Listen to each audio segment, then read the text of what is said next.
Oh yeah, what is up everybody? Welcome.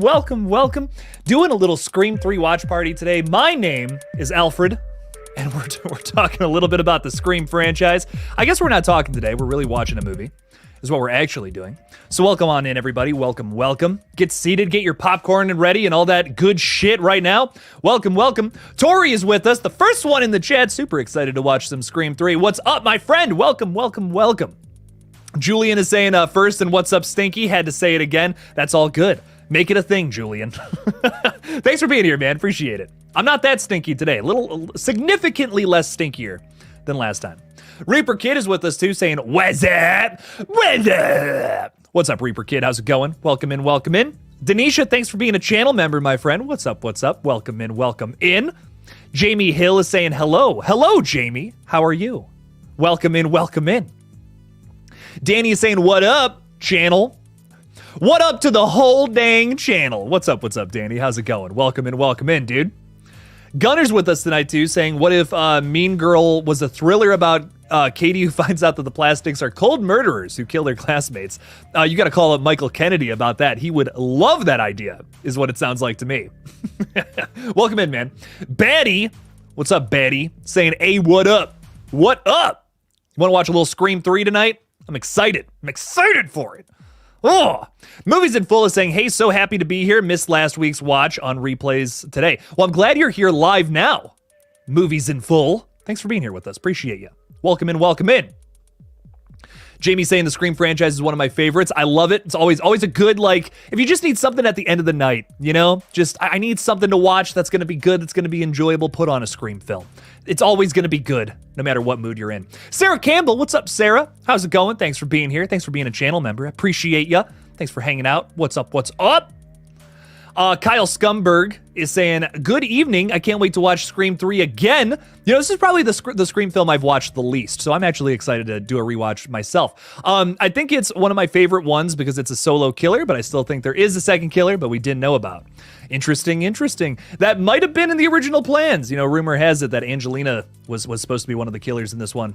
I wonder if there's anyone who hasn't seen it, because, like, I don't know. Is there anyone out there who hasn't seen Scream 3? Can I talk spoilers?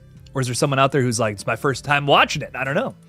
We're going to get to it in a sec, by the way. I just like saying hi to everybody first. Because it's, you know, listen, if you invite someone into your house, what do? Do you just ignore them?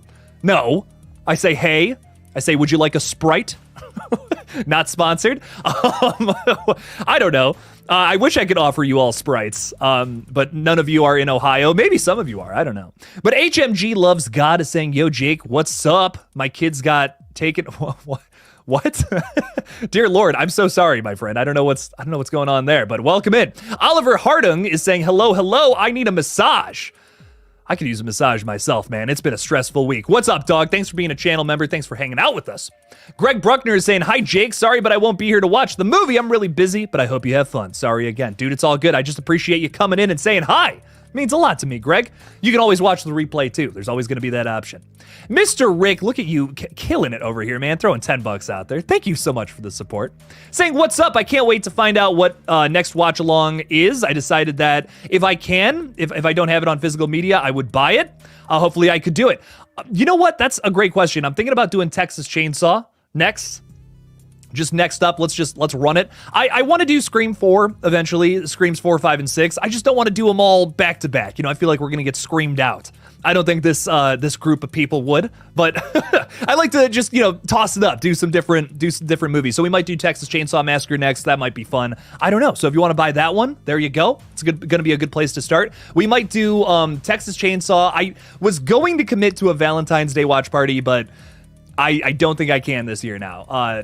So I'm just like, you know, that would kind of suck if I were to be busy on that day now. So I don't think we're going to do one 2 weeks from now.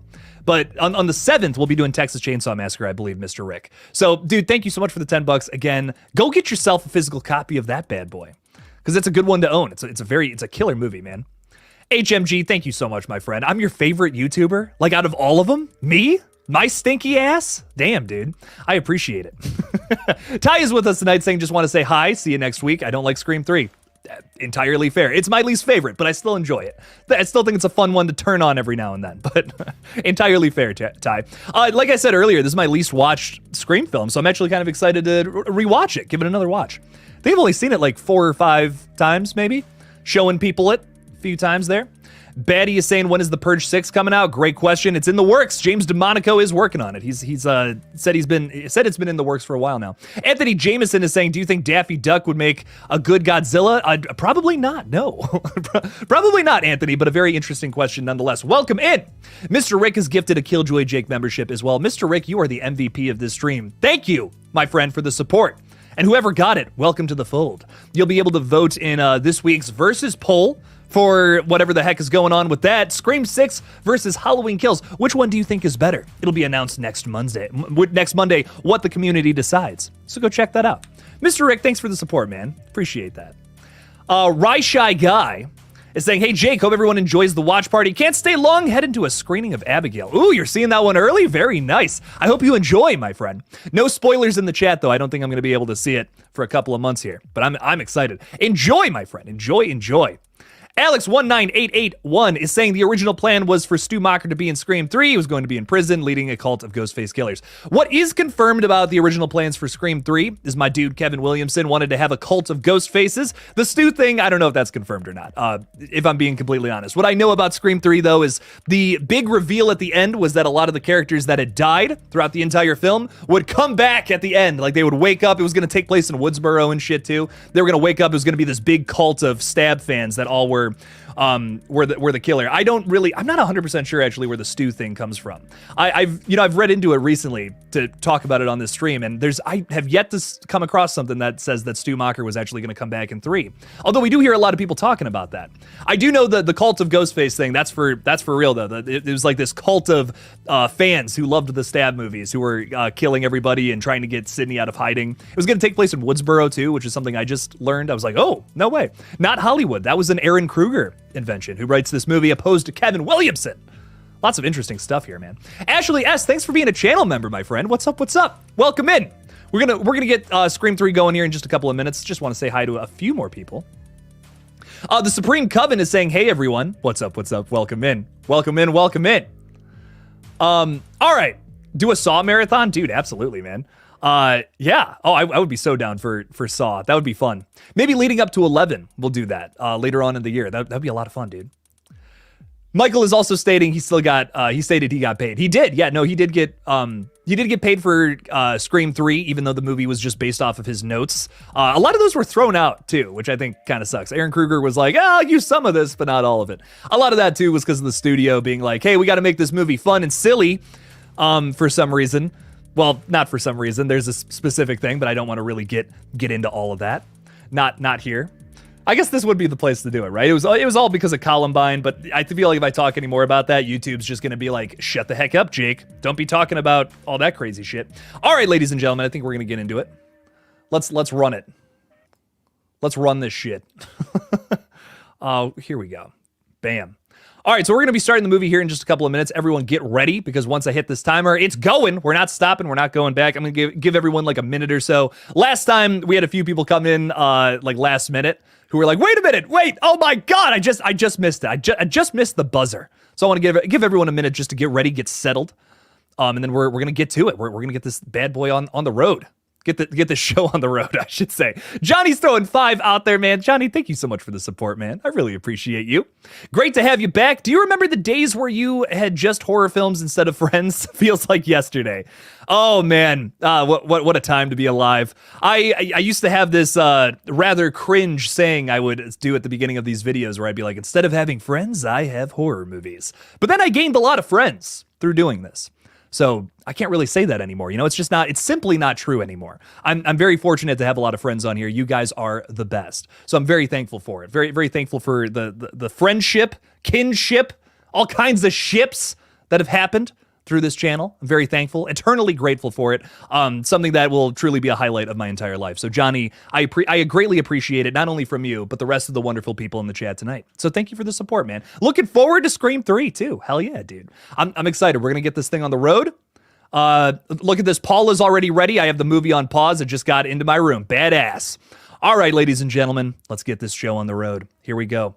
So I do this fun little thing where I play it and I have to click the mouse at the same time. So this is going to be tough. This is going to be tough to do. I'm watching it on my phone right now, which I think is interesting. But let's do this. I slip into this ASMR mode when I'm watching movies because I usually don't like to talk over movies. Like I'm very not a movie talker. Not very good at not very good at doing all that. So here we go. Let's run it. And 3, 2, 1.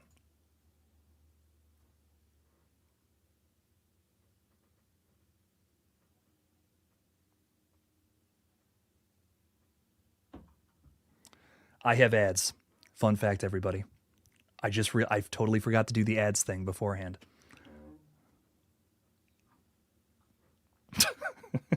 I'm a little ill prepared tonight, ladies and gentlemen. It has been a long time, or it's been a long day, I should say. Thankfully, it's only like 30 seconds.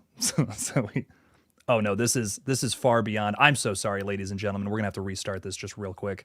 I'm so sorry. Everyone's like, what the heck's going on? What's going on? Just give me 2 seconds, everybody. There's like 6 ads actually. I thought it was just one like 20-second one. I'm so sorry, ladies and gentlemen. A little unprofessional on my part.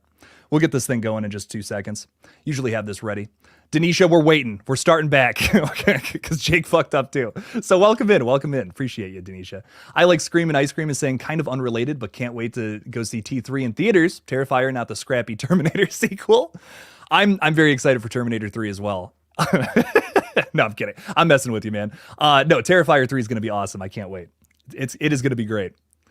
Ashley, I appreciate your patience. It means a whole lot. We're going to get this show on the road in just like a minute here. The best. Oh, the best Scream is 3 for you, Melissa? Damn, that's a hot take. It's a hot take, my friend. But welcome in. Appreciate you.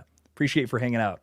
I cannot believe how many ads there are on Paramount Plus. There are 6 ads on this platform that are all 30 seconds. Where can you watch it? You're so right, Ashley. I didn't even throw that up. I'm currently watching it on Paramount Plus. I'm sure it's on Vudu as well. Let's look this up just real quick. Where can we watch this movie? Gonna give that a pause. Amazon Prime, Philo, I don't know what the heck that is. MGM Plus, Paramount Plus, YouTube, Roku, Google Play, Vudu. I'm going a little fast, but there's a lot of places where you can watch this bad boy. $3.99 to rent it on some of those platforms as well. So in case that's maybe the vibe, that's maybe what you're going for. You own it on VOD. There you go, Paula. Very good stuff. I have the Steelbook, but I just don't have a way to watch it sitting here. in my room and my TV, I got a place for it, but yeah. All right, ladies and gentlemen, I am ready to go. How's everyone else? What's everyone else doing? How we doing? I think Ashley's saying she's still looking for a place to watch it. I can't stream the movie for those who are joining us. Maybe this is your first time on a watch party. I legally cannot stream the movie, or Miramax or someone will come after me and then shut all this fun stuff down. That would suck. I had someone on stream the other day say that people stream movies all the time on Twitch, and I don't know. I don't know how you could possibly get away with that when you can't even put 5 seconds of a movie in a YouTube video without it just getting cut down. So I don't know how that's even possible, but there you go. So go check it out. Go make that happen. Got it on Prime. There we go, Ashley. All right. Ashley is ready, ladies and gentlemen. Let's get this thing going right now. And okay. It's always hard for me to coordinate. And here we go. For reals this time. 3, 2, 1.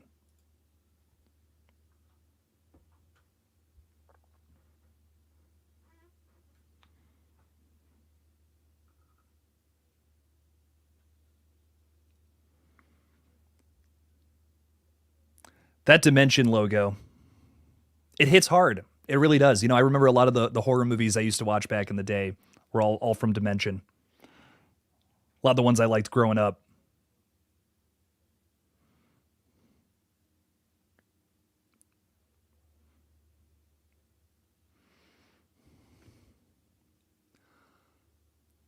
You're hoping your kiddo doesn't pay attention to the screen? This one's not too brutal. It's not too bad. I imagine kids could watch this movie. Val's with us tonight. What's up to the general? Welcome in, welcome in.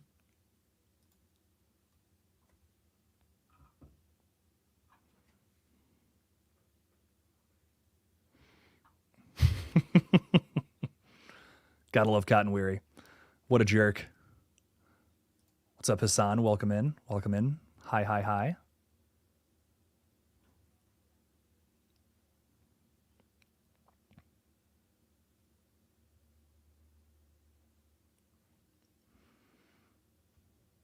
This is one of your favorites, Val. Very nice. Very nice. This one's goofy. It's a silly one, all right.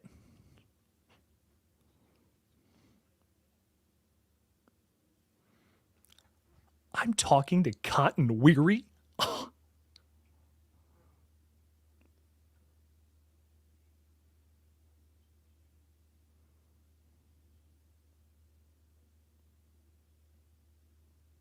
Dude's got the car phone. That dates this movie like crazy.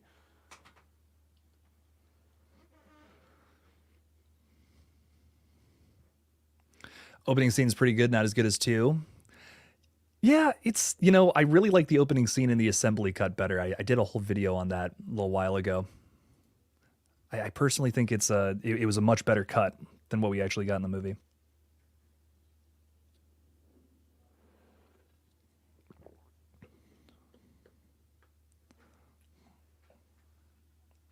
My favorite part of this opening scene, though, is the Creed song.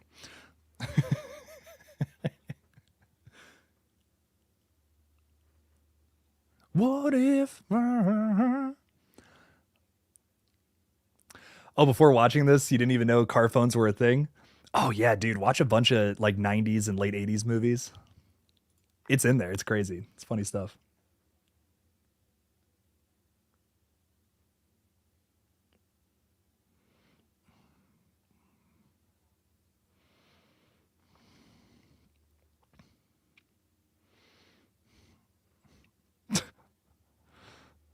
I love the unattached voice there. You just hit me. Where did that come from? That's so funny. How would you be able to watch the assembly cut? I can't tell you how I was able to do it. I might get in trouble for that. I've seen it myself, and I did a little breakdown of it on the page. Did that late last year. Drizzy is saying Roger Jackson really mastered the Ghostface voice in this movie. I've always felt he was underutilized here because of the voice changer. There's just not enough Roger in this one for me. But he is good when he's on. He's on.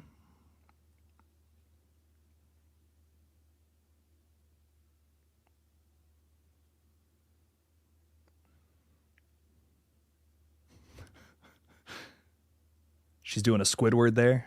La da dee, la da doo, la da dum. That's funny.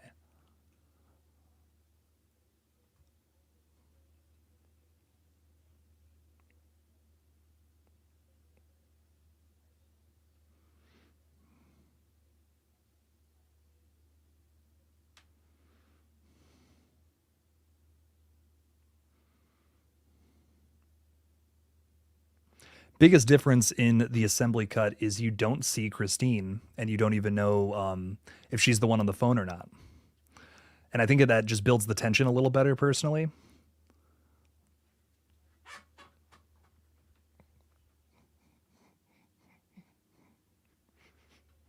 I love Creed. I don't care. This is one of the best horror movie soundtracks ever. Banging. And Quentin Tarantino would love this shot. Dear God. Roger Jackson is amazing. Absolutely. Great voice for Ghostface.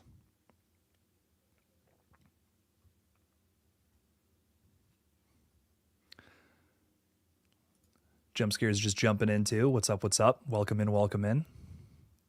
You got 7 ads. I got 7 ads too. Jump scare TV. I had to restart it. It was rough. It was a rough start here, but we're making it in. We're making it happen.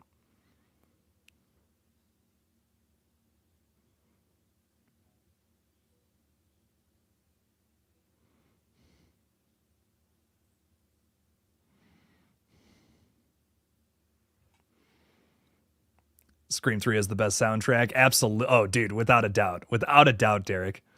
I couldn't agree more. It's my favorite soundtrack of the whole franchise.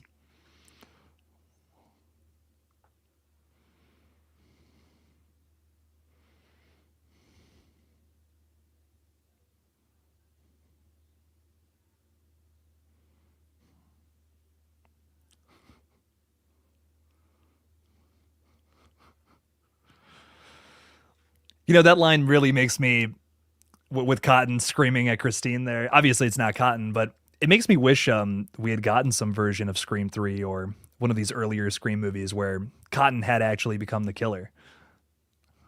I love Liev Schreiber's little vocal performance there. Would have been interesting to see.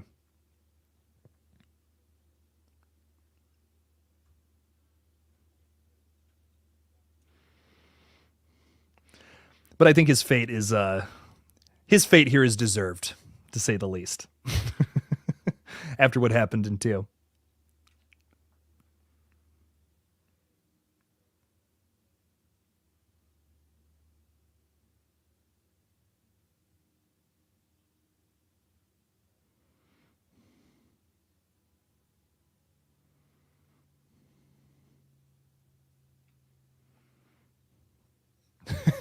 Movies in full. The scariest thing about this movie is Gail's hair. I don't disagree, man. This is a comedy movie in my opinion. Um, but some people really enjoy that element to Scream 3. Uh, but I'm with you there.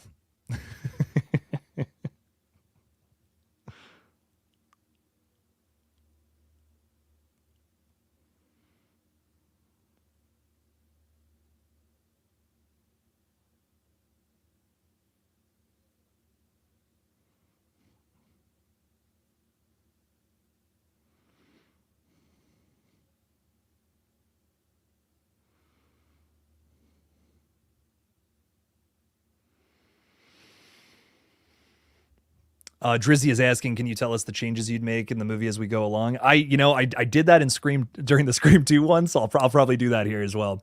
With this opening, like I said earlier, biggest thing is like I just love the way the assembly cut did it.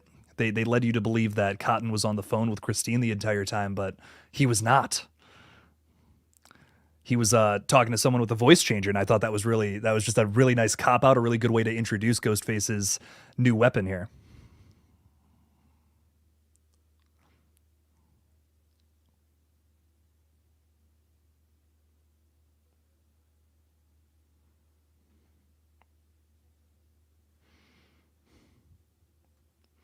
Do I like the Roman reveal? I have mixed feelings about it. I think Scott Foley is just a great ghost face actor. I love how like intense he is in the third act for sure. I'm not great.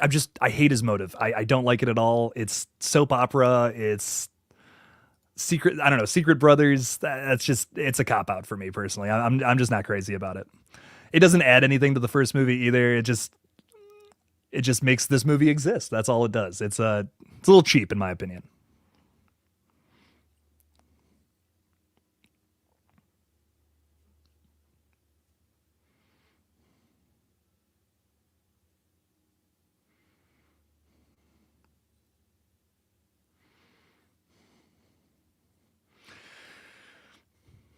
Okay, but there's no denying that that is simply the coolest title card of the entire franchise. Just following the 3. I mean, come on, that's awesome.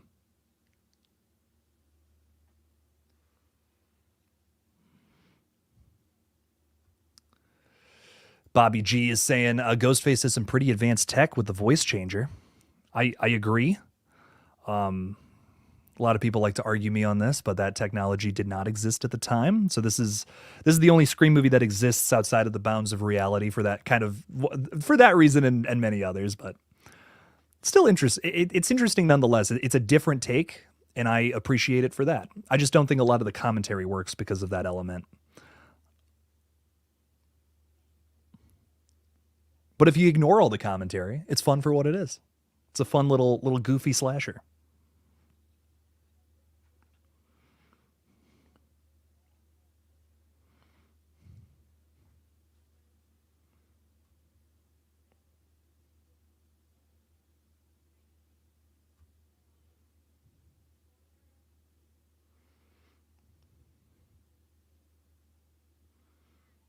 The first time you watched this, you didn't recognize Roman without the glasses. That's funny.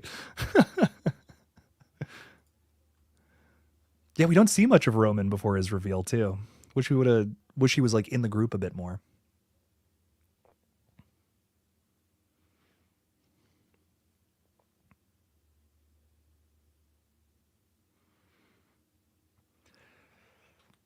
I love this though. Sidney Prescott like working to help other victims of trauma. I think that's an excellent evolution of the character.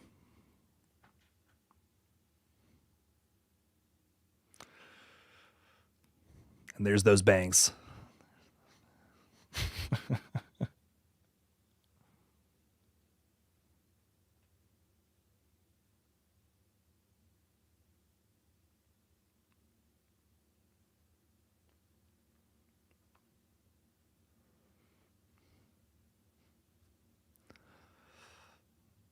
Funny Jackson Watkins, what's up? What's up? Hello, hello. Loving the Spider-Man PFP. Welcome in.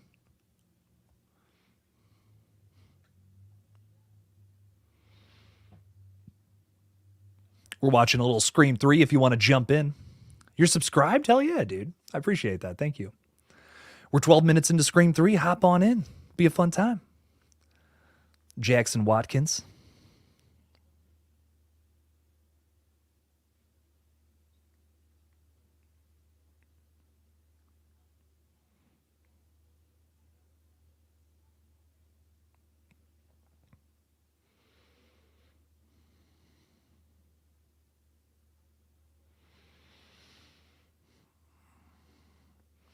And there's Patrick Dempsey, ladies and gentlemen.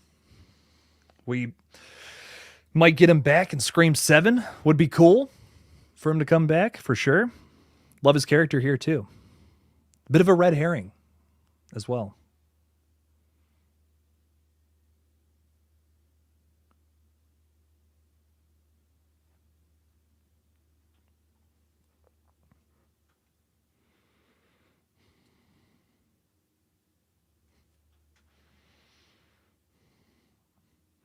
I love how we immediately establish like this is the final movie in the trilogy, you know, and we're even talking about that in universe here. There's I love that this movie does feel like a Scream film. They didn't lose that just a couple of years later and a lot of production problems in between. I'm thankful that the feel is still there, even if, you know, plot elements are lost.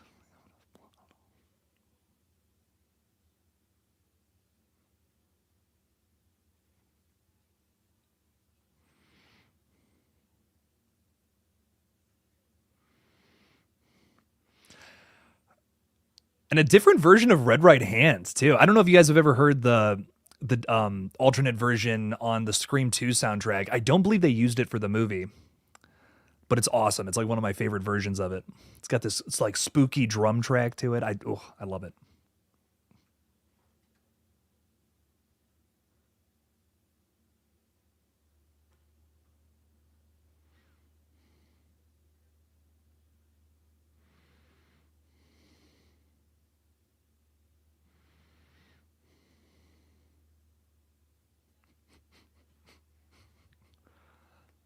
I love that line. He was making a movie called Stab. He got stabbed. Have I watched the Chucky series? I've watched a little bit of it. I kind of lost interest. I'm gonna be honest. May Ann is joining in too. What's up? What's up? Hello, Scream lovers. Welcome in. Welcome in. You're in the right place, my friend. We're 15 or so minutes into Scream 3. Hop on in, my dude.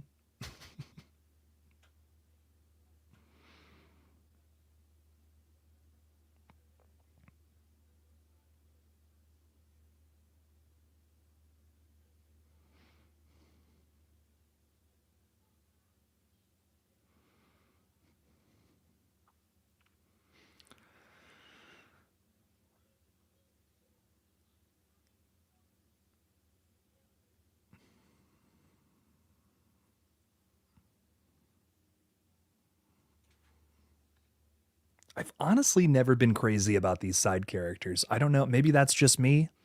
I don't even think any of them are particularly bad. Just nothing that really stands out. But besides Parker Posey, who we're gonna meet in the second here, but Angelina, Sarah Darling, I don't know. Just nothing that really stands out to me.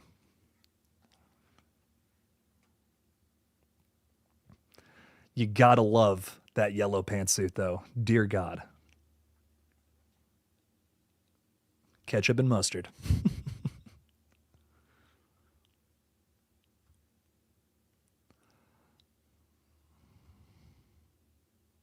Justice for Jennifer Jolie. She is great in this. Oh, Jennifer Jolie is excellent in this movie. One of my favorite side characters in the whole franchise for sure.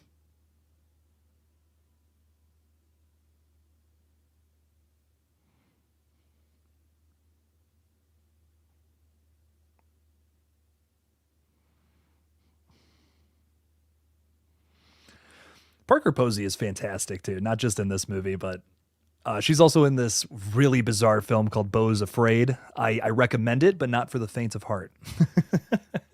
It's a weird one, but she is excellent in it.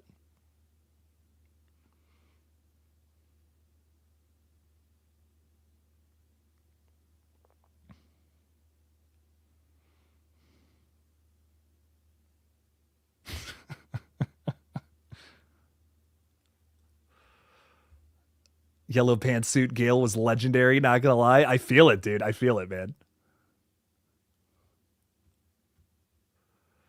They can't keep Tori spelling out of their mouths. That's funny. Screaming Ice Cream, I agree. I do love how they kind of dived into Charles Lee Ray's backstory and how they connected it to the Bride of Chucky movies, like showing Jennifer Tilly in that story. It kind of merges those two very tonally different movies together, which was maybe my favorite part of the show that I saw.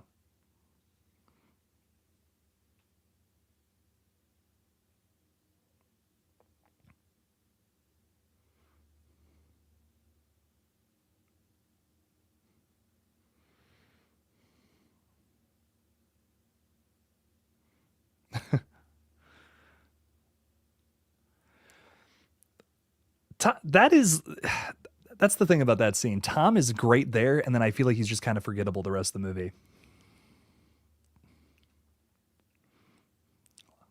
A lot of moments like that with these characters.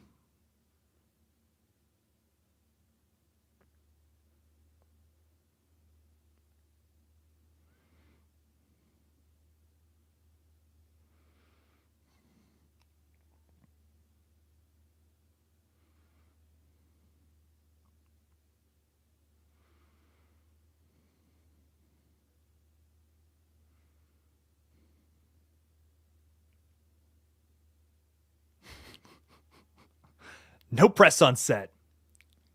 Get out of here. Jennifer and Gale have great chemistry and comedic timing. I agree. That is definitely one of my favorite parts of this movie. I wish that they didn't start working together so easily, though. They just, they get into a fight, like a near fist fight, and then like a scene later, they're working together. That bugs me a little bit.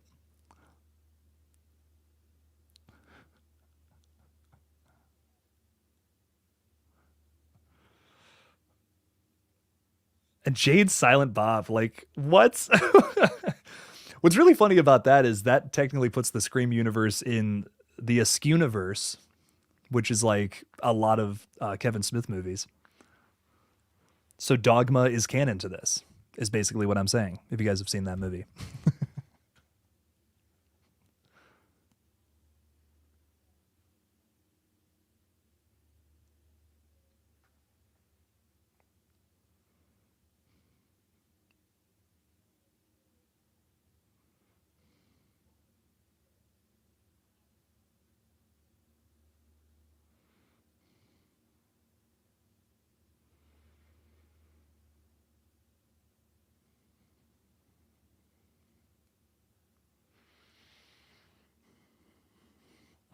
Whatever happened to Sydney's dad?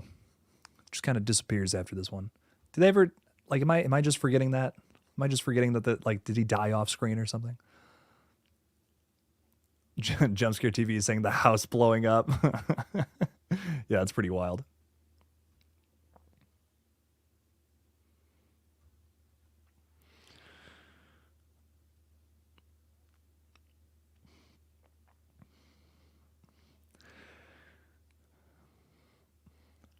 That house sequence starts off so strong too.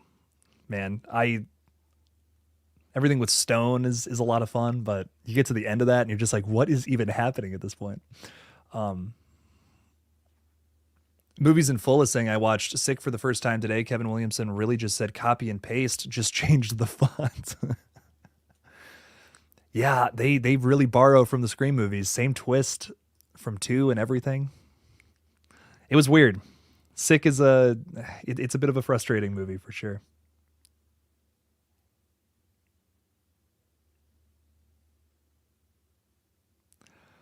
And here we got Sydney's ghost mom.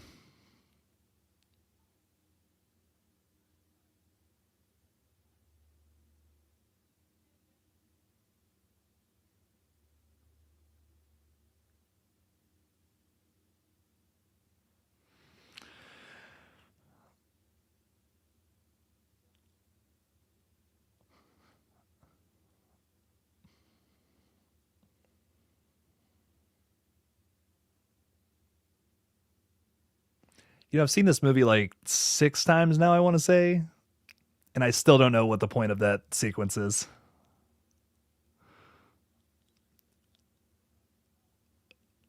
I don't know, just to remind us that Sydney's mom is dead, I guess.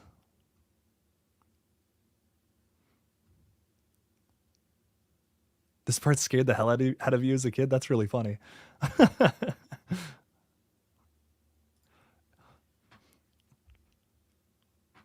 And there's I think that's the Static X tune for this, right? That little bit we got there. Cool to know that Sarah Darling was a Static X fan before she died. So it's like, yeah, that's okay. That's pretty cool.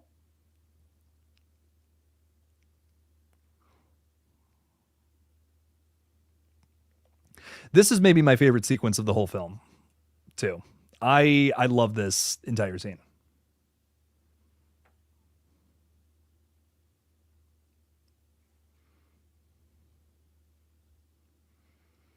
You've seen this one like 300 times. Wow, nice. Nice, Melissa. I love the love. Gotta love the love.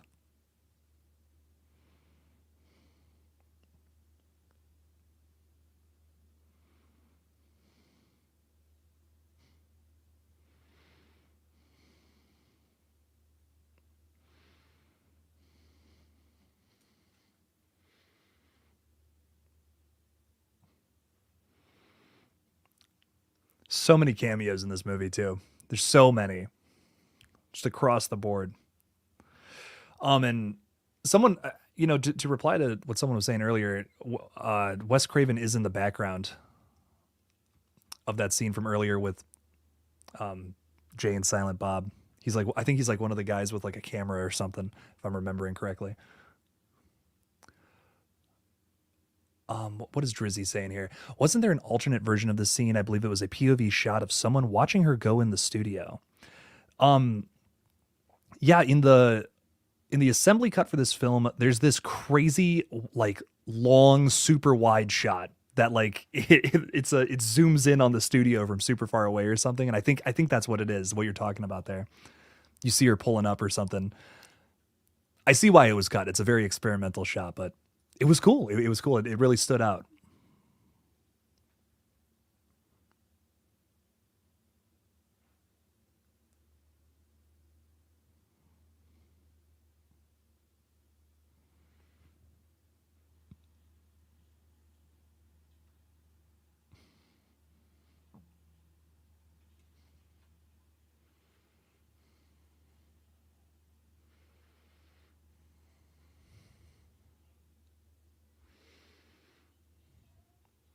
What made Carrie Fisher agree to cameo for this movie?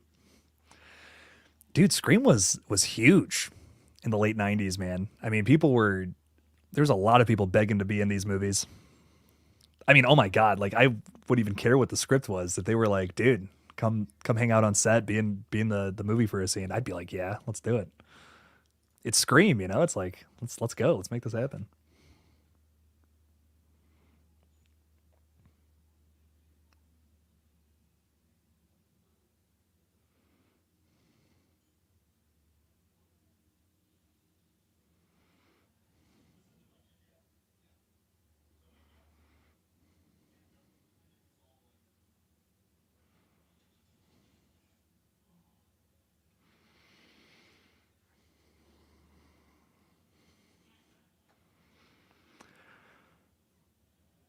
This is another thing too. That line about the rewrites. That's a bit of meta dialogue there. There was a like tons and tons and tons of rewrites with this movie. Very dicey production on this one.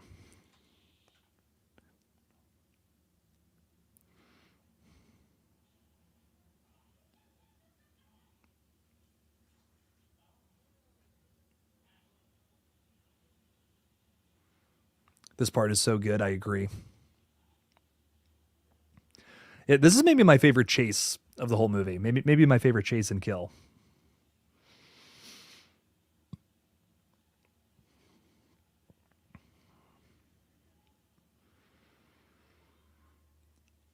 This is the scene when people ask me like what sticks out about this movie the most to you. Definitely right here, this moment with all the costumes.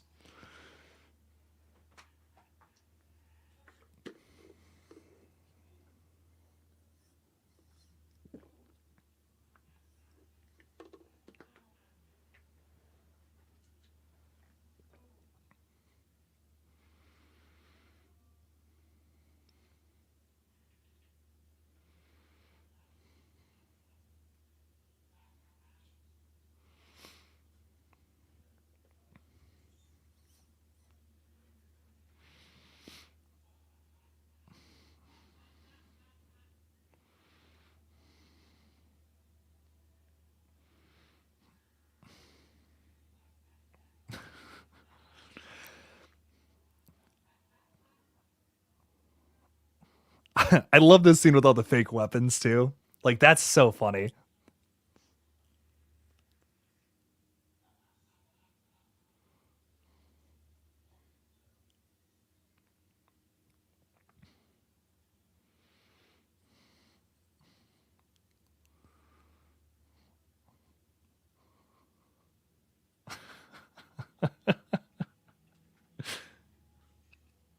That's so goofy.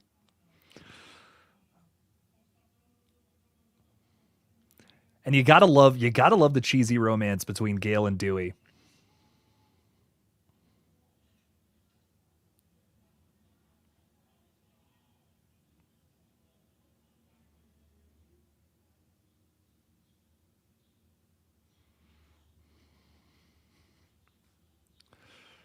Roman loves pushing stuff at people. He sure does. That's a big tactic of his in this movie. That's really funny.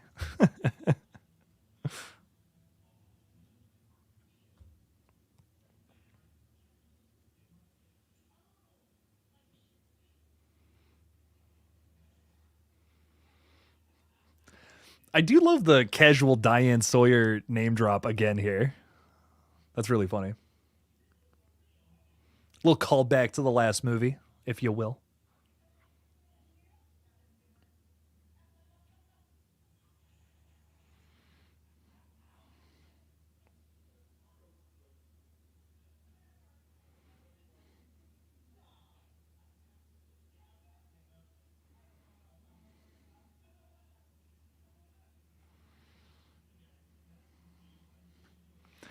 In that assembly cut I was talking about earlier too, there are a lot of additional scenes with Gale and Dewey that were cut. One in particular features them and Parker Posey. They're all driving around town, right before I want to say like right at the second act break before we get into the party sequence at the at Roman's birthday party or whatever.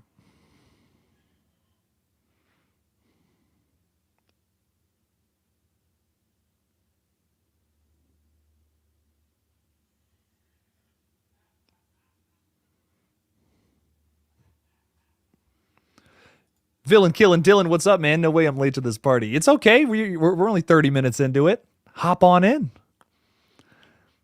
Dewey and Gale are setting up their sexual tension,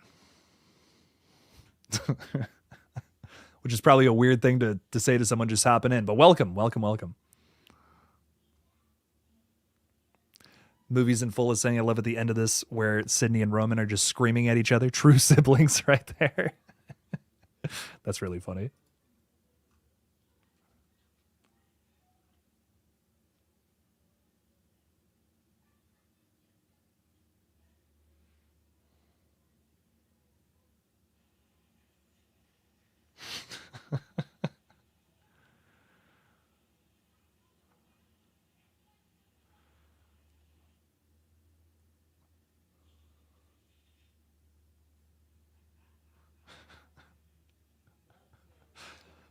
This whole scene is so goofy.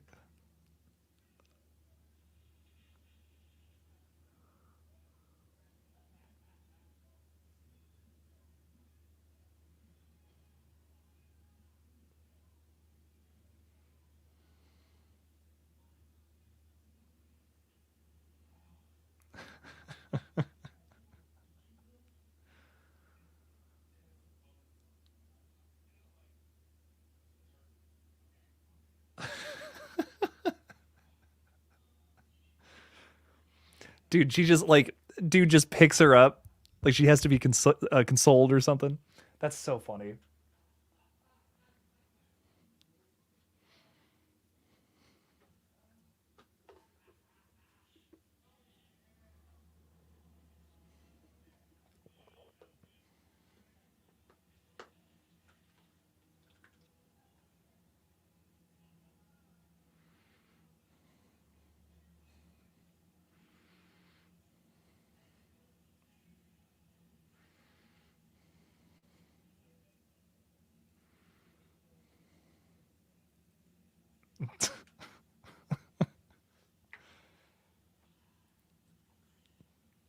And I love having the voice of Joe Swanson in this movie too. It's iconic. Why they got to kill? That's so funny. Why they got to kill Joe Swanson though? I know it's brutal.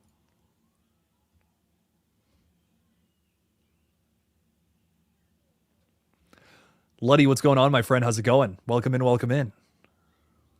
We're watching a little Scream 3. We're about 33 minutes into it. That's a lot of threes. Hop on in.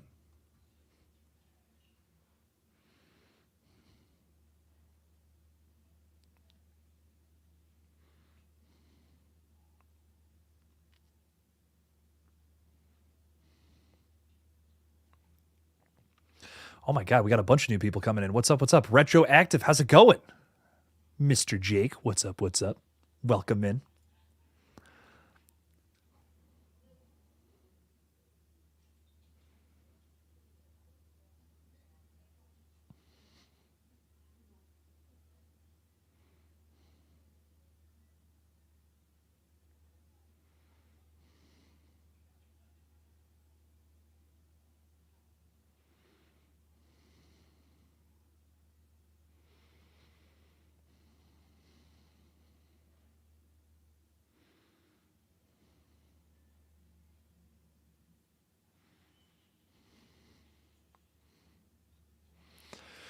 I do like that they work in elements of what the cast and crew of these movies ended up having to do to keep things offline.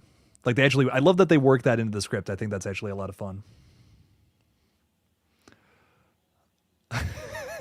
Luddy, thank you. Thank you so much, man. Yes, and may I say your hair again today, 10 out of 10. Thank you. Thank you so much. I've actually been doing it before streams. So Travis Dale just made it in. What's up? What's up, Travis? How's it going? We're only 34 minutes or well, wow, 35 minutes into Scream 3. Hop on in, man. RJ is with us too, saying, sorry I'm late for this. Just got back from bingo. Hell yeah. Hop on in, dude. Courtney Cox's hair in this movie was in business for itself. Someone said earlier it's the scariest part of this movie, and I can't disagree.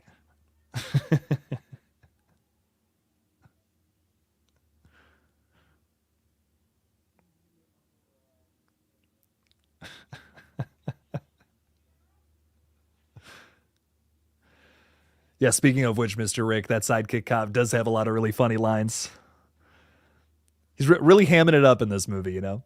It's very funny.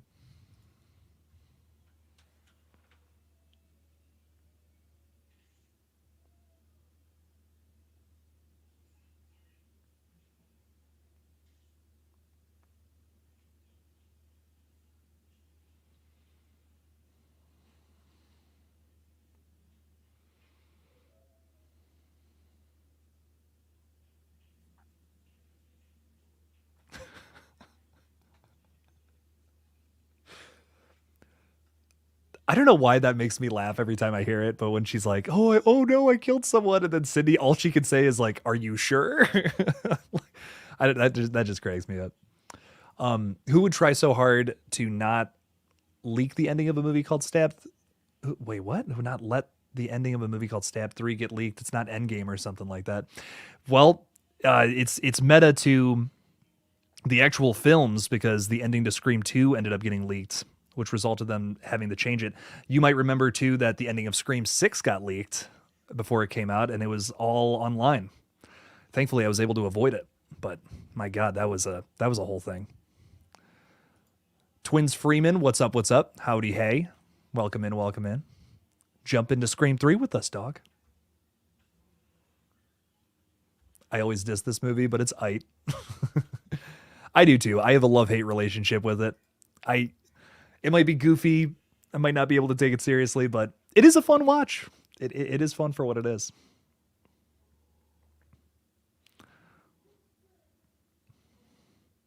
Still would have loved to have seen the original version of this, though, which was all about the cult of Ghostface.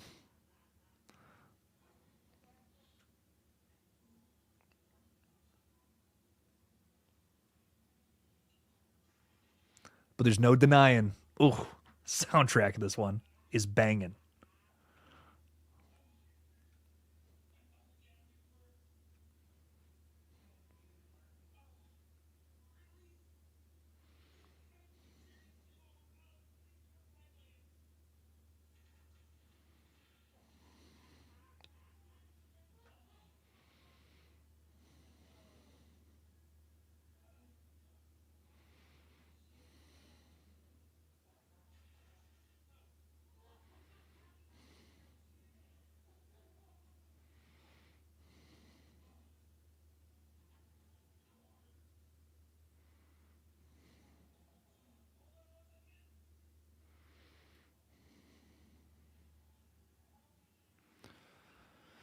Love this song. I agree. Whole soundtrack is banging. Villain Killing Dylan is saying if Kincaid is in Scream 7, I wonder if Wallace will be there too. I'm good. I'm all set on that personally. Mr. Rick is saying, "Oh boy, not the house scene. This is worse than the musical number in 2." Man, both of those are contenders for worst moment in the whole franchise. I'll say that. House explosion or the musical number? Which one's worse? Man, that's tough. Tough spot to fight for there.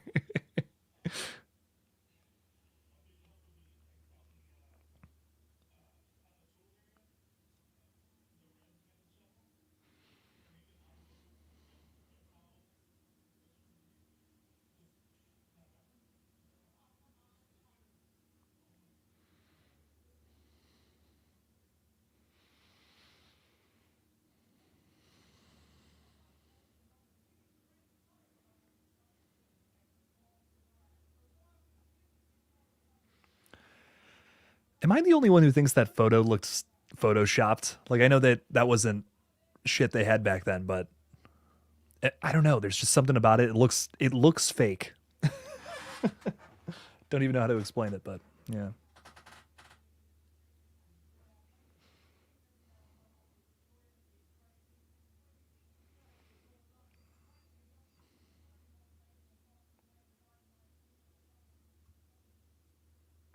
Can you please be silent? I'm trying to watch the movie. Well, that's why it's a watch party, my friend.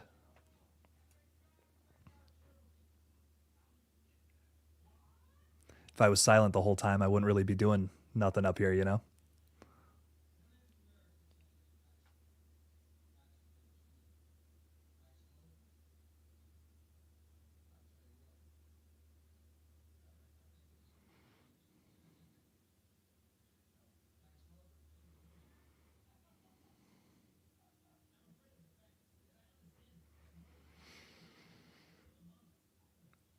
Looked very green screened. I agree. I don't know. I don't even know. It's weird. It's bizarre.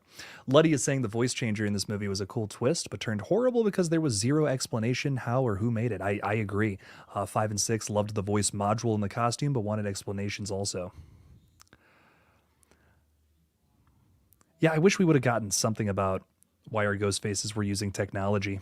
Just a little throwaway line at the ending. Something.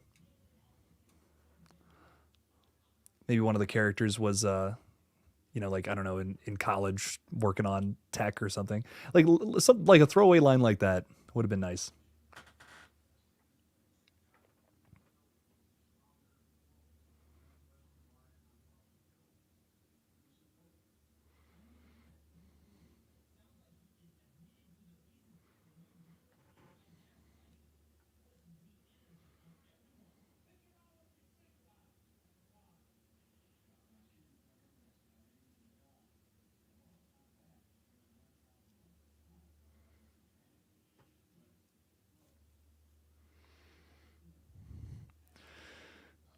This film is different in that it tries to experiment. They were kind of forced to do that though, Christopher. That's kind of why I'm not.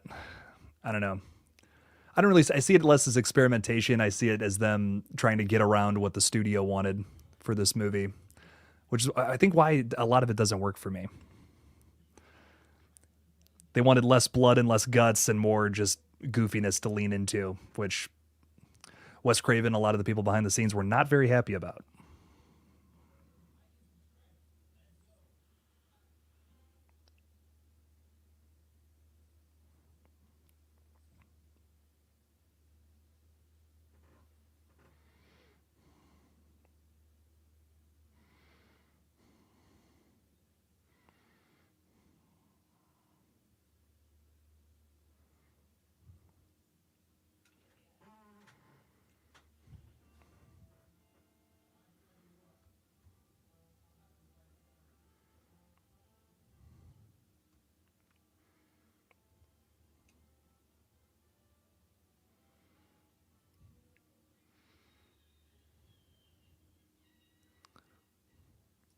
In the assembly cut, we get a demo of the computer program that backs up and restores voices. That was really cool. I'm not gonna lie, it's poorly placed in the assembly cut, in my opinion. I wish we could have gotten that maybe in the opening, but it is a cool sequence to see, just to know where it came from, for sure. So I'm with you, Dylan. I love that scene. I really don't know why. I think honestly, biggest reason it was taken out of the movie, they just didn't know where to put it.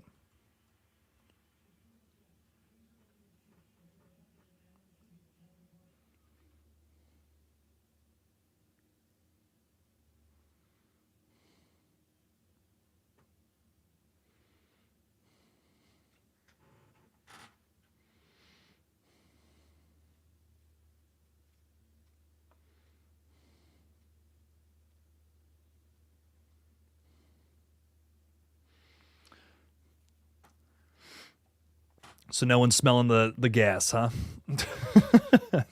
No one's smelling all that gas that's brimming in this household.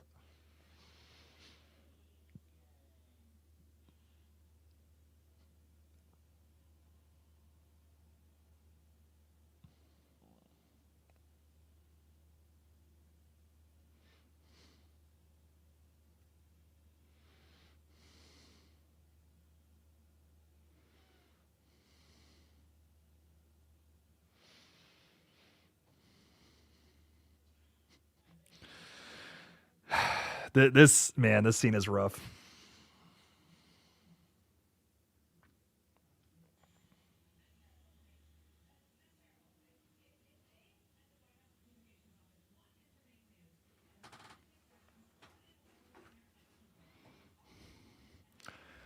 It like actually annoys me a little bit. Them just going like, whoever, like get to it.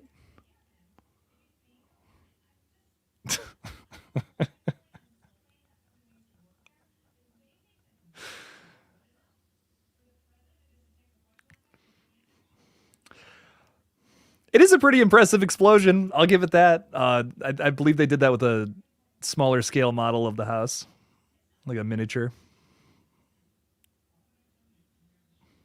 Michael Bay would be proud.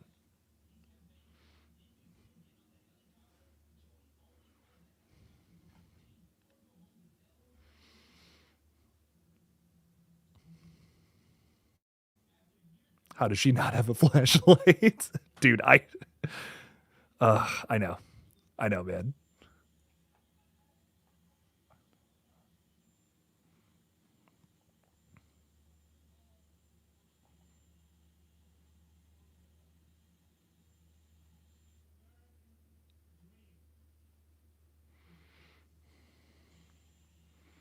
I do like this aftermath sequence though. This scene actually is pretty cool. Sets up a lot of fun things.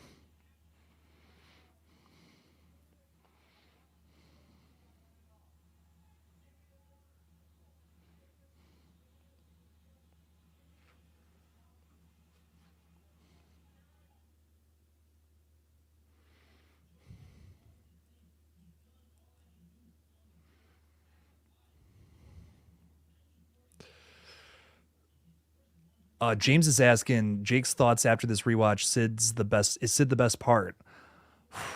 Oh, that's tough. I think Sydney is a badass in this movie, but I wish we would have gotten more of her in the front half. You know, she doesn't really do a lot until she comes in a couple scenes later. Oh my god, is that like the next scene? Kind of like how the other two movies focus on Sydney a little more, where this one's kind of like she's in the background for the front half, and then she kind of comes in to save the day at the end. It's very similar to Scream 5 in that sense. For real, not one flashlight. My lawyer liked that. I love this scene, but I wish they didn't team up later. That's my only thing. I love them bickering. I wish we got more of that.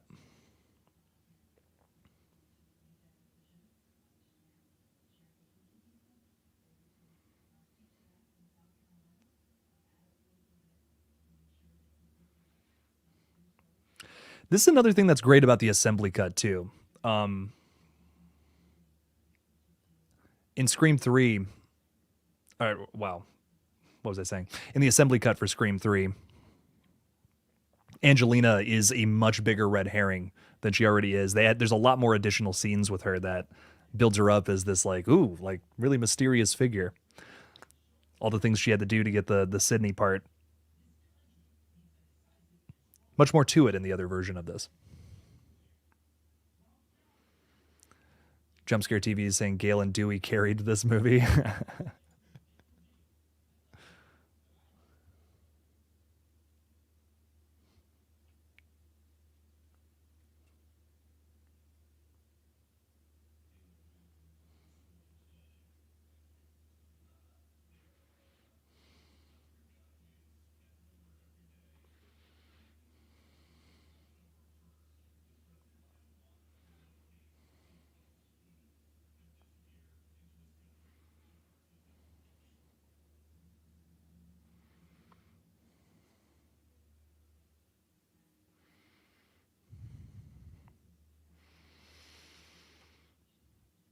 Billy, what's going on, man? What's up, fam? I know I'm late. My daughter's fave tonight. Happy to send my watch with everyone while pretending to work. Hell yeah, Billy. Welcome in, man.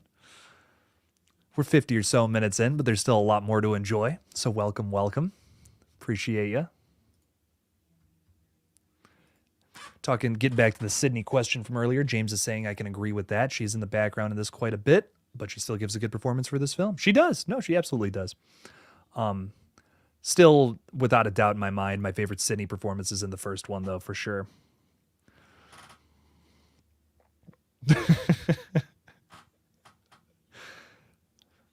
David Arquette's acting in this one, especially, very goofy.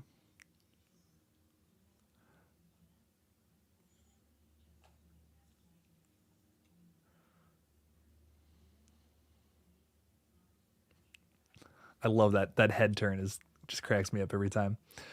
Billy is saying all good. Only seen this one 1,000 times. I can catch up quick. Hell yeah, dude. Welcome in. Welcome in.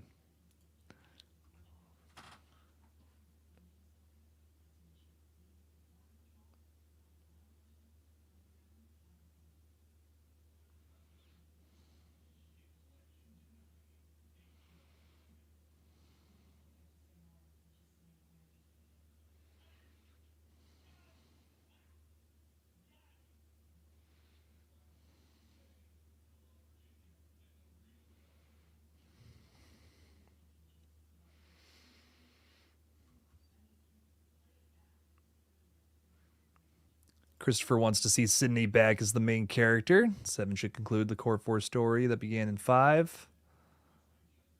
And then 9. Oh my god, man, we're really flashing ahead, Christopher. Nice.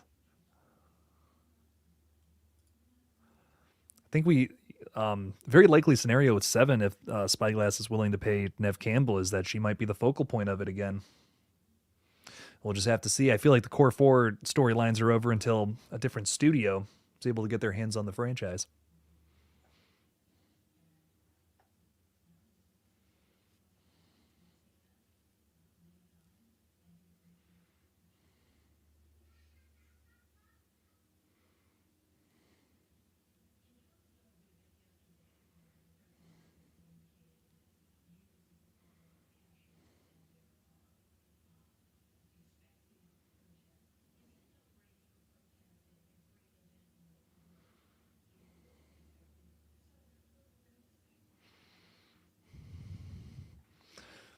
Do, do you feel like a baby, Roman? Is that like the line from the opening to Six, but with Roman? Because that's really funny if so.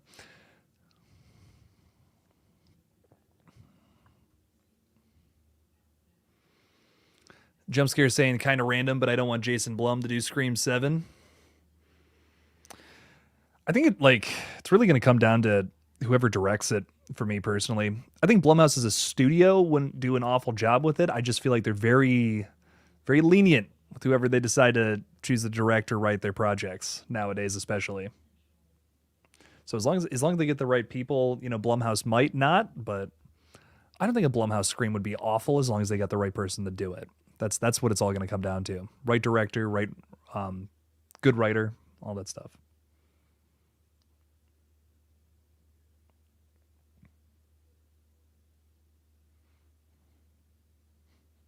And we got to get that Randy cameo in there. Come on.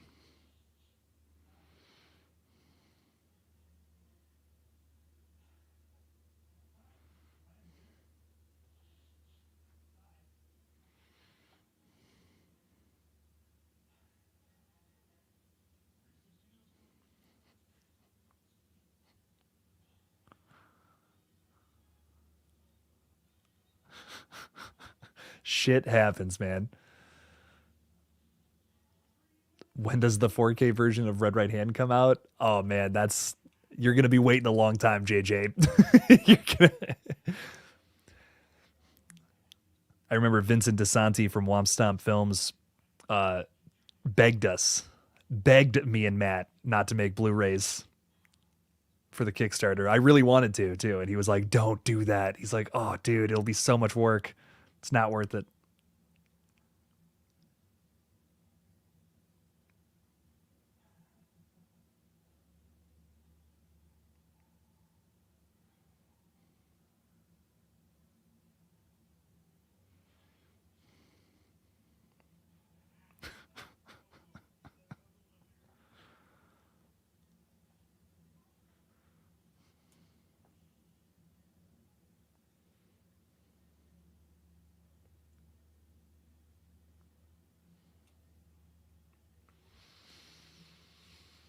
Karen Kolchak killed Randy.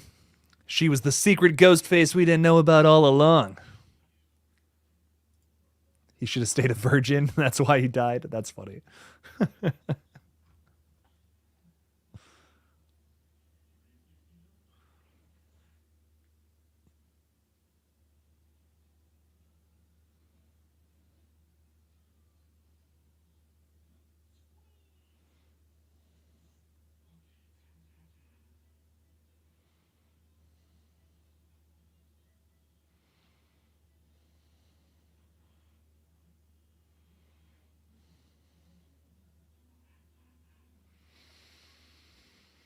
Ashley's gonna go finish the movie later. Thanks for hanging out with us tonight, Ashley. Appreciate you.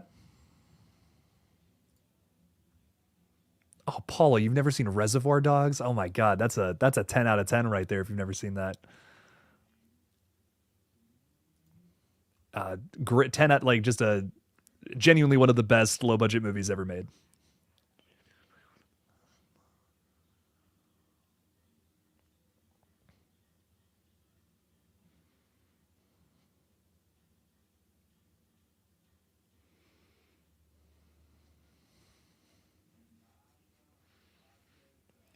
Wayne just hopped in too. What's up, Wayne? It's 12:08 p.m. Thursday here in Australia. Wayne is from the future, as we know, as all Australians are. Welcome in, man. Appreciate you. I have Scream 3 on VHS videotape and Blu-ray, plus of all people first saw it in the theaters with, oh, your mom. Very nice. Very nice, Wayne. Well, welcome in. Welcome in, man. If you want to watch Scream with us, it's still Wednesday night for old Jake. Hop on in.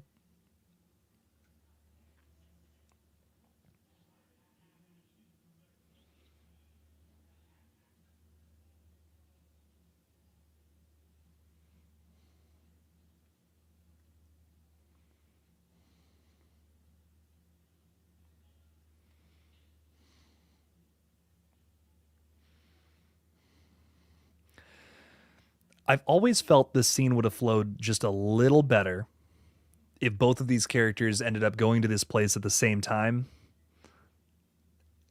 and then had this whole conversation in front of Carrie Fisher. It would have been a little more chaotic, but I think that would have added a lot more value to this bickering relationship of these two characters who maybe secretly do have a lot in common, but they don't want to believe it.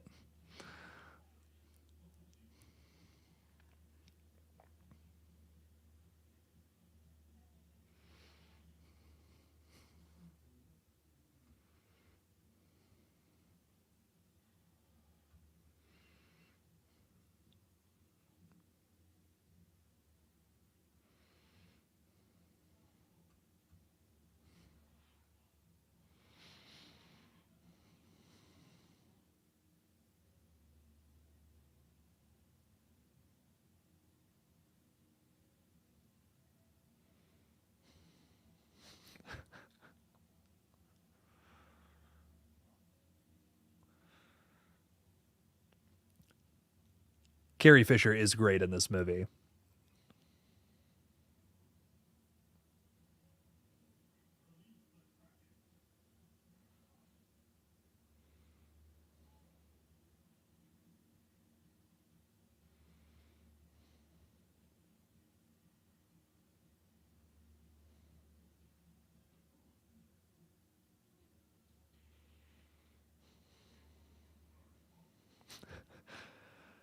I also don't think Jennifer would make that reference to Woodsboro High. I don't know. There's a lot of weird things about the dialogue in this one.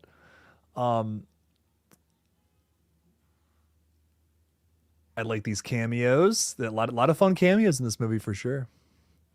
Wayne is saying Mark is a big red herring in this film. I agree. I agree a lot. It's very overlooked. When I like to think of the red herrings in this, Angelina is the first to come to mind. But you're very right. Mark is a little suspicious. There's a scene coming up where him and Sydney talk, and it's a little weird, little weird back and forth between those two.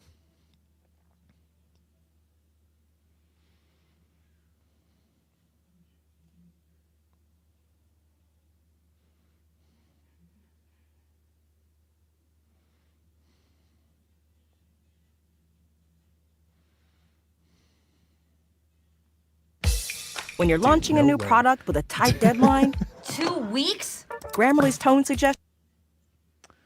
Sorry about the ad, everybody. Got past it.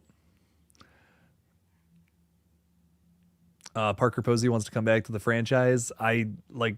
Dude, she died, you know? There's a lot of characters I love in these movies, but, you know, if they're dead, they're dead. That leaves room for more people to come in and have awesome performances. I feel like it kind of devalues characters when they just keep coming back.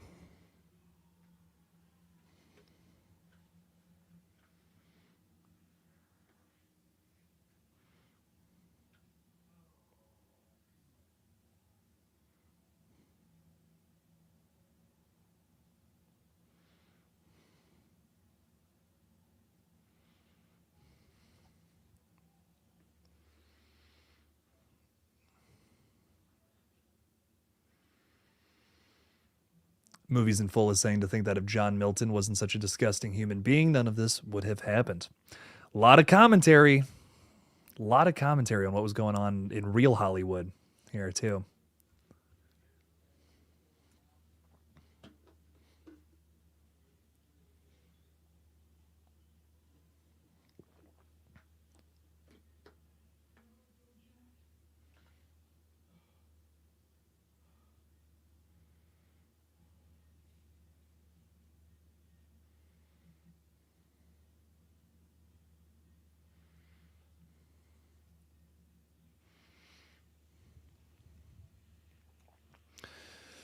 JJ's saying Mark and Cade gives a devilish look when he shows up at the mansion out of nowhere. It makes him look sus.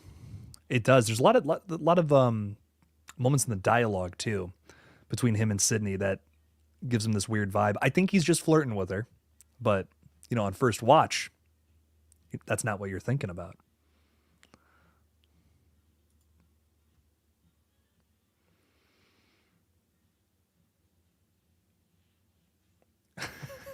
Wayne, oh my god, I don't think I knew this. The Saw franchise and the Scream link is Jenny McCarthy is married to Donnie Wahlberg. Is that true? I genuinely did not know that, Wayne. That's crazy. Um, yeah, that's wild, man. Wild stuff.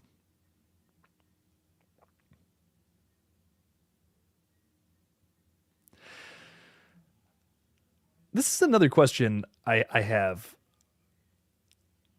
Why are all the sets similar to the original? Like, is that? I feel like they could have done a lot here. Could have done some crazier sets. Stab 3 takes place somewhere else. I don't know. Maybe that's supposed to be a reference to the original outline for Scream 3.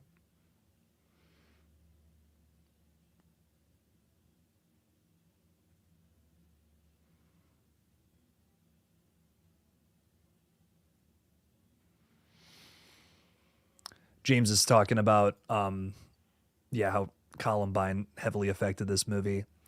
The biggest thing that has come up in my readings is that the studio really wanted the movie to be a little more watered down with the horror and lean more into the comedic elements. So we definitely would have gotten a scarier film, which it's just the biggest thing about this movie that I feel like that it lacks. It's hardly a horror film. It's just got this comedic like Hollywood edge to it. It almost feels like an Austin Powers movie or something. I don't know, or like just a scary movie that hilariously came out this same year.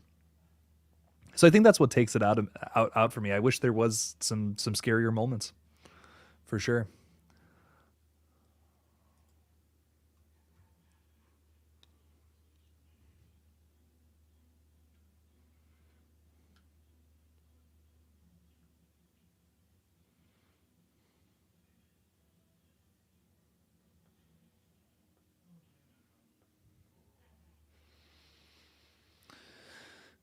Yeah, Bobby, I feel you. The PG horror brings this movie down massively. JJ is saying, I could not believe Killjoy Jake blessed us with watching his least favorite, but my favorite Scream. I still like this movie. I do. It's my least favorite, but I still enjoy it. It's cool to see all the characters in another movie.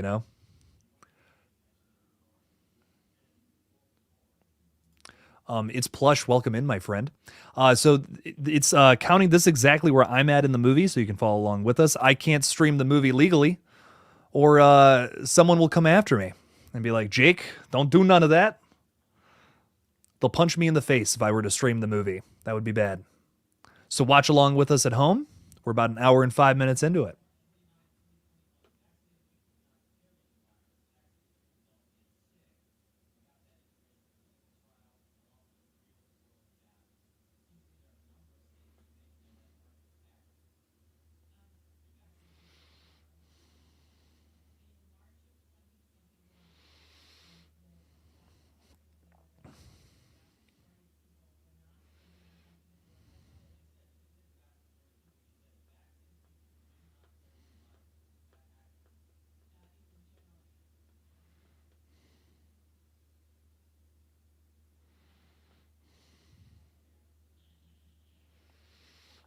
Do I listen to Limp Bizkit in real life?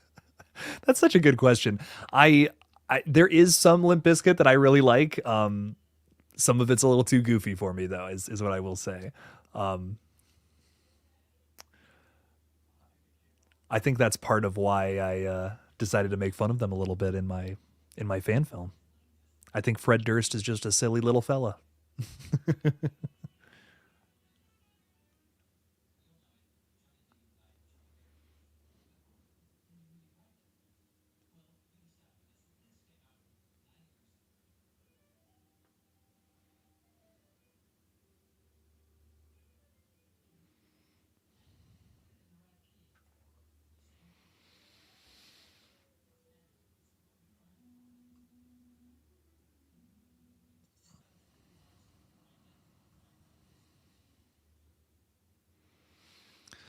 JJ is saying Spyglass should remake every Scream film and go harder with the violence and gore. I mean, you know, there's an argument to be made that Screams 5 and 6 are kind of that. With Screams 1 and 2. I think they're different enough personally. Many would disagree, but I don't know. Yeah, the violence and the gore is definitely stepped up in the newer movies for sure, which I think is a big improvement upon some of these, especially this one.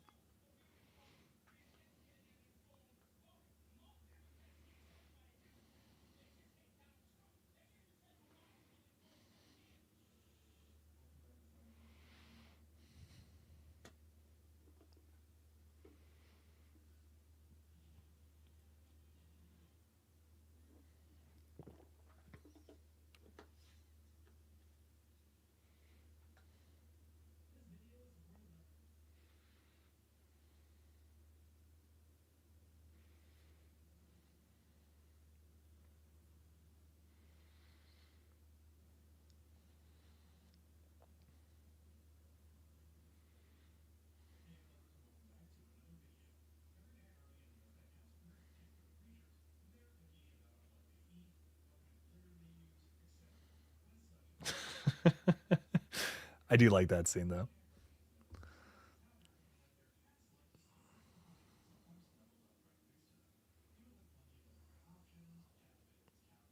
Paul is saying this was one of the best chases in the movie and also one of the most intense and scary.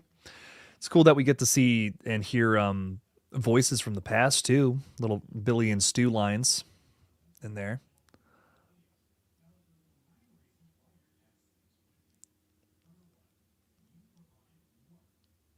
Jake's silence is very scary. I'm usually flapping my gums consistently on here. It's be honest, Wayne. It's nice to it's nice to go into ASMR mode for these watch parties once a week.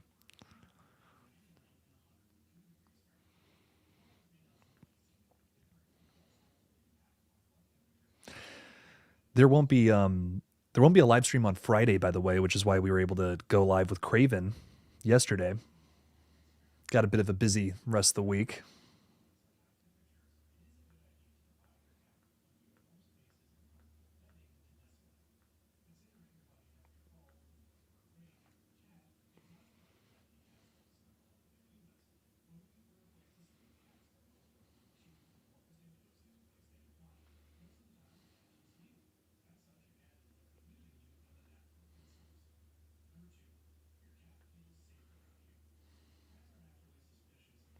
It's Roman's birthday, everybody.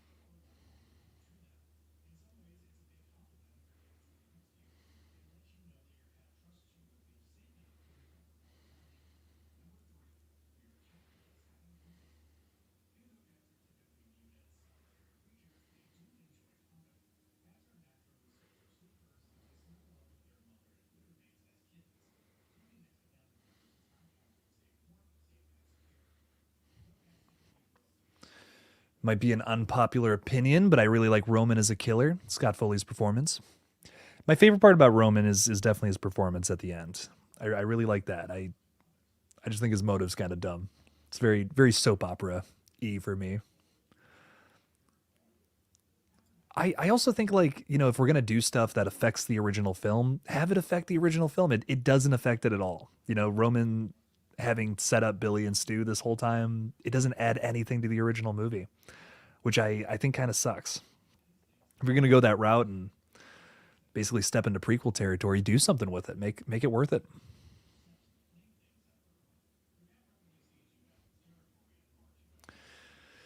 Wayne is saying after all the drama with Scream 7, imagine if it's just a lame clone of 3. I would be very upset if they were to go to Hollywood and just do the same thing again. I hope they don't. I hope they're smarter than that. But you never know. It sounds like Spyglass is Gonna just do whatever they can to make a movie as of right now. So whatever we get, it's probably gonna be second rate, which makes me sad.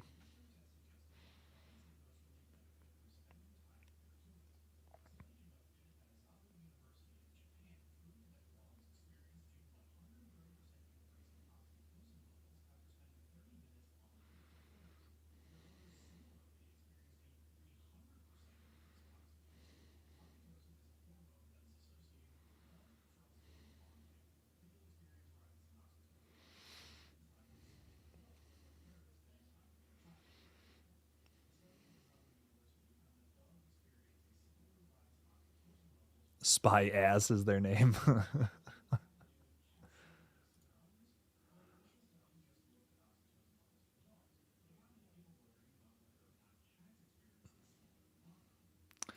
Billy Jennings is saying, I'm just hoping Spyglass takes a step back, gets their shit together, then thinks about Scream 7. I hope so too. I hope so too, Billy. We'll just have to hope.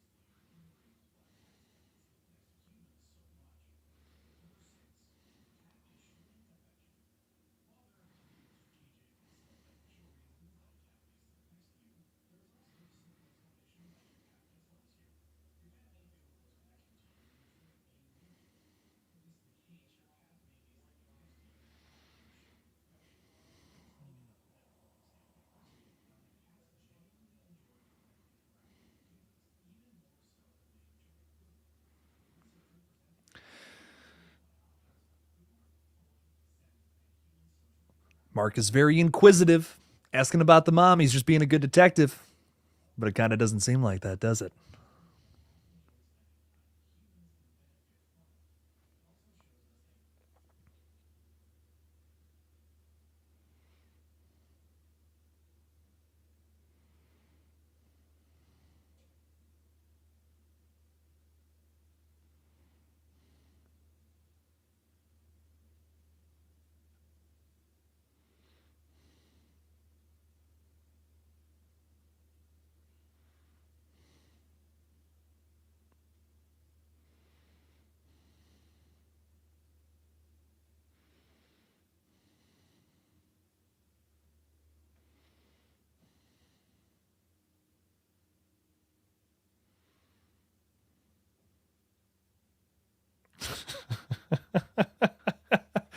You know, that whole scene I think is written really well. And then soap opera. You know, like we always fall back on that. My life. It's like, dude, what? What? I don't know, man. Um, JJ saying Mike Flanagan wrote a treatment for I Know What You Did Last Summer several years ago. It'd be great if he wrote a Scream movie. Mike Flanagan's an interesting choice. I think he's fantastic at writing ghost stories. I wonder what he would do with a Scream film. It would be interesting for sure. It's very straightforward though. You know, I know a lot of people like the humor of the Scream movies. I don't know how much of that would be in a Mike Flanagan script. James is saying I would probably say Scream 3 is better than Jeepers Creepers 3, though I have not seen Jeepers Creepers 3. Dude, you don't even need to watch that one. This movie, see, this movie's fun. Scream 3 is fun. I have my criticisms, and I think there's a lot of weird stuff about the plot that doesn't really make any sense. But it is a fun movie to watch. Jeepers Creepers 3 is not. Jeepers Creepers 3 is not fun, and the plot also doesn't make sense. So, for me, the worst thing a movie can be is boring, and Jeepers Creepers 3, I fear, is that. This movie's not boring. You know, it's a lot of things, but it's definitely not boring.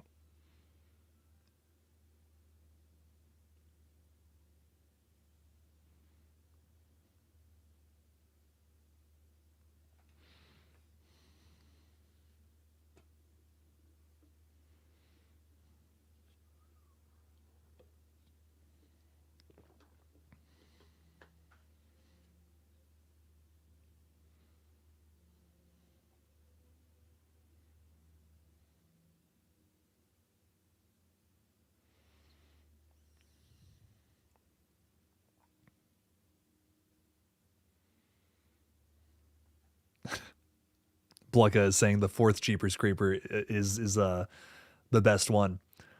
Oh yeah, Reborn, dude. That's the only one you got to watch. That's it's the only one you got to watch. Trust me on that.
It's interesting seeing Roman become more of a vital character in the third act. But once again, I wish we would have seen more of him throughout.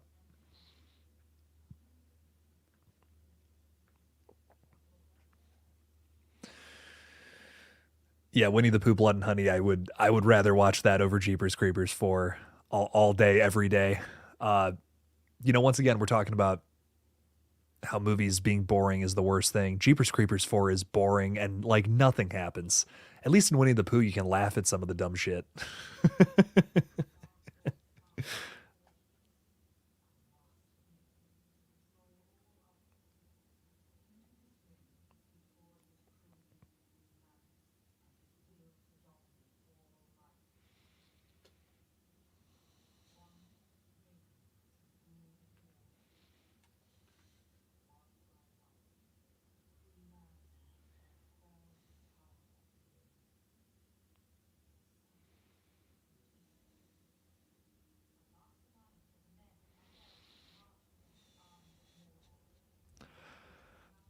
He's got our voices. How did that even happen? Billy is saying, why does Scream love sidelining good Ghostface killers? Yeah, I wish we had more Roman throughout this. I think it would have been a better reveal if he had been weaved into the narrative a little more in the first half. For sure, I do feel you there. Wayne is saying you hear the unconfirmed rumor that Melissa Jenna and the director hadn't left Scream 7. I mean, dude, there's a new rumor every day, man. There's someone on Twitter is making up rumors every day. It's a factory of rumors over there. Ghostfaces were going to be Christina Carpenter and Leslie Mocker. Sounded horrible. I don't know how true any of that is. I mean, that is the most popular leading theory with Scream 7 at the moment. I just don't know. I don't know if that's true or not. That part of that theory was that it was going to be in Hollywood. Carpenter and Leslie Mocker were going to be the killers. I can't believe that. Like that's crazy. That would have sucked if that's true. I mean, if it is, we dodged a bullet. is how I see it. But I just hard for me to believe that was the original outline.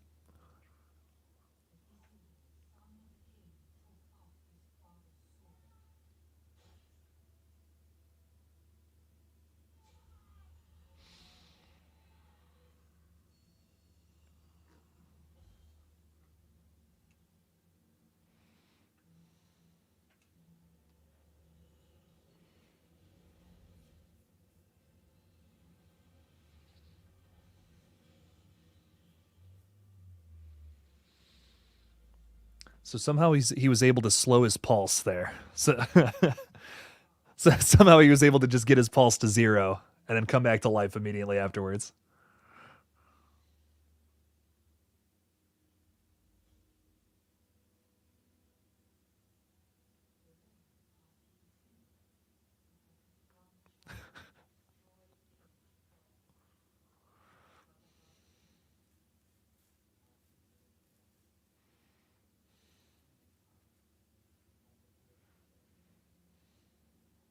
Big reveal there with Angelina.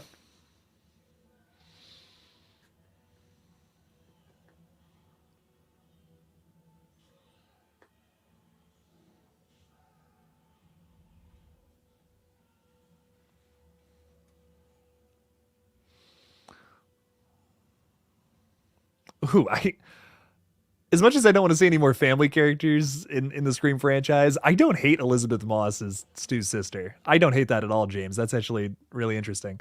Um, Dylan, if you're not seeing the other chats in the stream, I'm currently streaming to my first and second page. So some people are on Killjoy Jake 1, some people are on Killjoy Jake 2. So if you're only seeing some of the chats, that might be why.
Yeah, a lot of these kills are a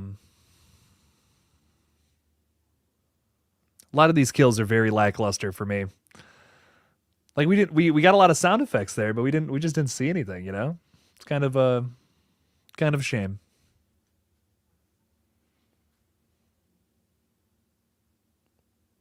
James is saying, yeah, she was great. Saw the Invisible Man. I think she could pull it off. She was great in that for sure. I loved that movie. That was fantastic. Really scary, really brutal. Talks a lot about trauma too.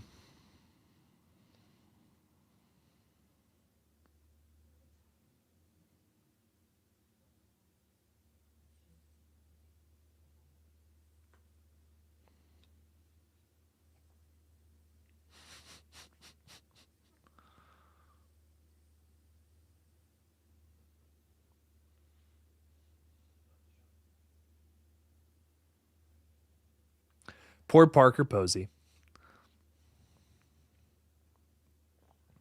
Hollywood guy is saying, Jake, shit, I'm late. It's all good. We still got a little bit of the movie left. Let's still see Sydney kick some butt here for the next 20 minutes. S. Gillman is saying, yeah, Angelina gets stabbed in the shoulder and dies instantly. You know, a lot of people complained about Scream 6, like people surviving a lot of things that like don't make a lot of sense. But like the opposite of that is this, you know? I would rather see I would rather people survive things that like don't even make sense versus just getting stabbed once and like that's over. Like that's no fun. It's no fun for me. The opposite I fear is much worse than what we did end up getting.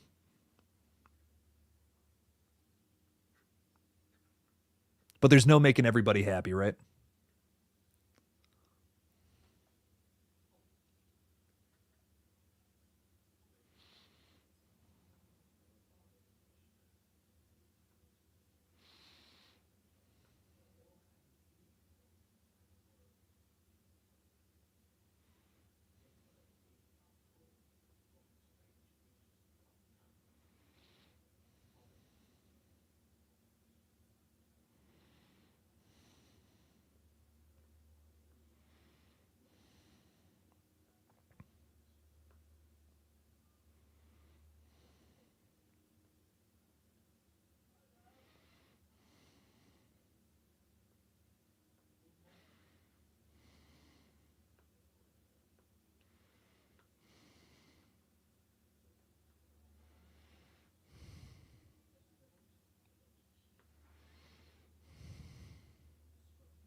Dewey getting the knife in the head too is like what is going on?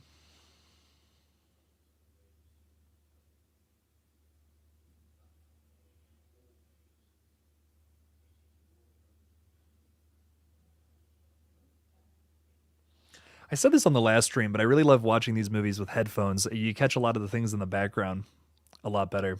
I just caught a line about a pizza party at the police station that I don't think I've ever caught. I was like, huh, that's interesting.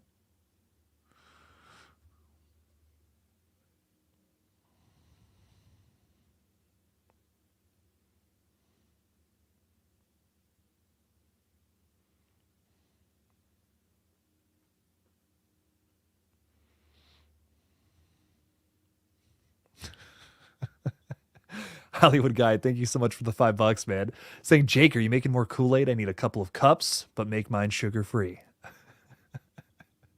Hell yeah, dog, I got you. I offered everybody Sprite when they all came in here first. I don't know how I'm going to deliver that to everyone, but I'm going to try my darndest. Hollywood guy, thanks for the $5, man, and thanks for drinking the Kool-Aid. I appreciate it, man.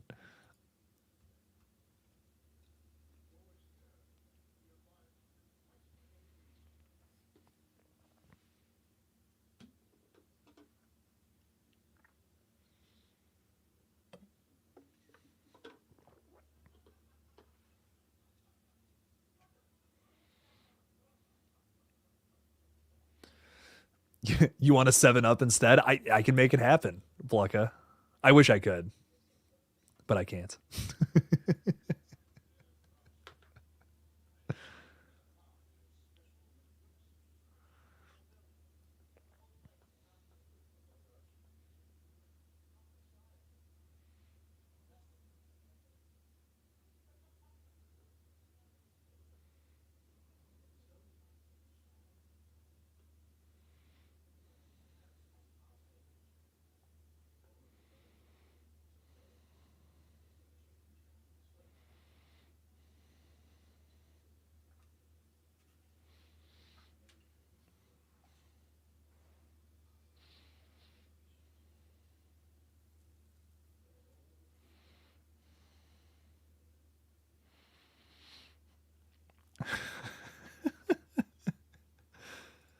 Blucka's saying I want to see a helicopter over my house, drop down a ladder, and see Jake climb down to deliver my goddamn 7-Up and then fly away like an Old Spice commercial. If I had the power to do it, I would. I hope you know that. If I if I had the if it was within my power, I would do it because of how ridiculous that sounds. And I love ridiculous things. I'm an agent of chaos.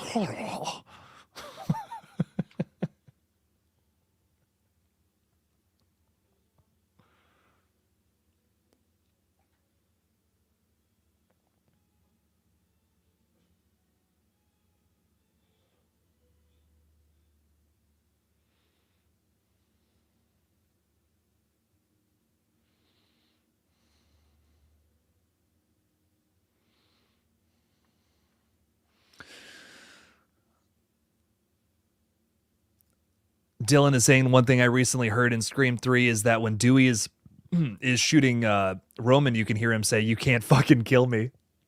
Oh shit. See, that's pretty cool. He is like invincible in that ending sequence.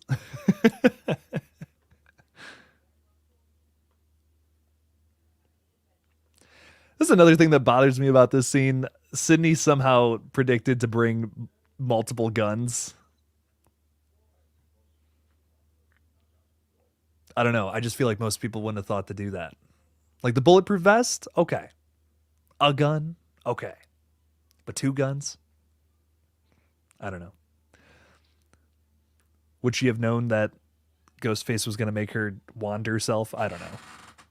Ugh.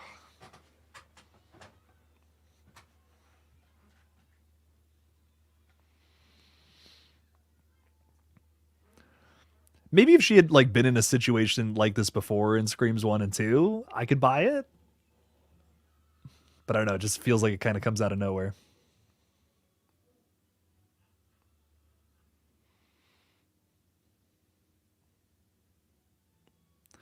I love how everyone's just saying she's Sydney fucking Prescott, but like that's not a I'm sorry, that's not a good enough reason for me personally. She stays ready so she doesn't have to get ready. I mean, once again, bring in a gun, a bulletproof vest. I'm with you there, but the 2 guns, and she knew she was gonna get wanded. That's a stretch. I don't know if any final girl would be that prepared.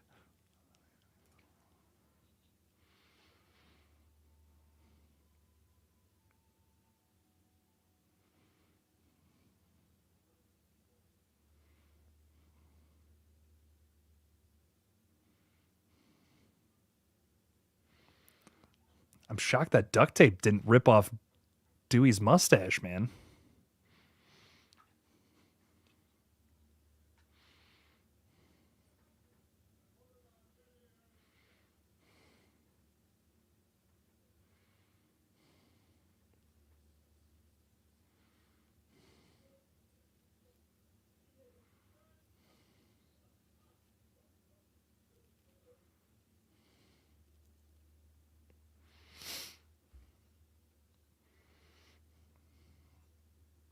Aaron's with us. What's up? What's up?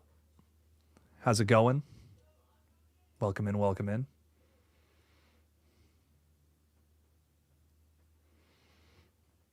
I'm surprised Sydney Prescott hasn't used the Rorschach "I'm not trapped in here with you, you're trapped in here with me" line. Honestly, I'm shocked she doesn't say that in this one either. That's really funny. They should have done a scene where Ghostface gives her the address to the house. I don't know about that.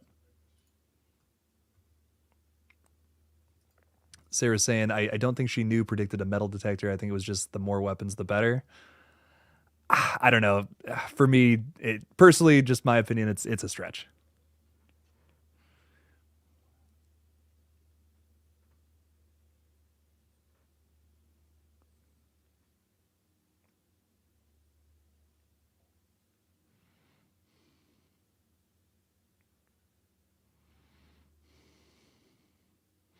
I think I would have just liked a line or a moment earlier where we had seen her be like over prepared for stuff. I don't know. Something.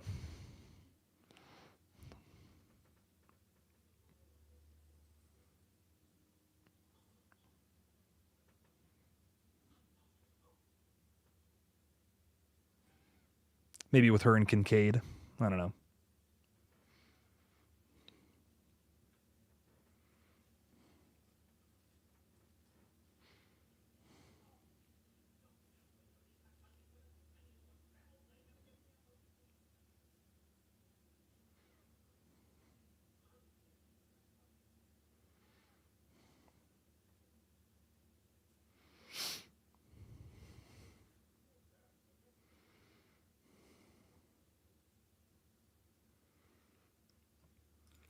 Oh, there was a. Oh, interesting. Wes says in the commentary that there was a scene with him giving her directions, but he decided it was too much. Like showing him how to, or showing Sydney how to shoot a gun. That would have done it for me. Actually, that would have been perfect. So not only does she know where the gun is, but it was set up and talked about earlier. I'm with you there. That I that actually would have worked.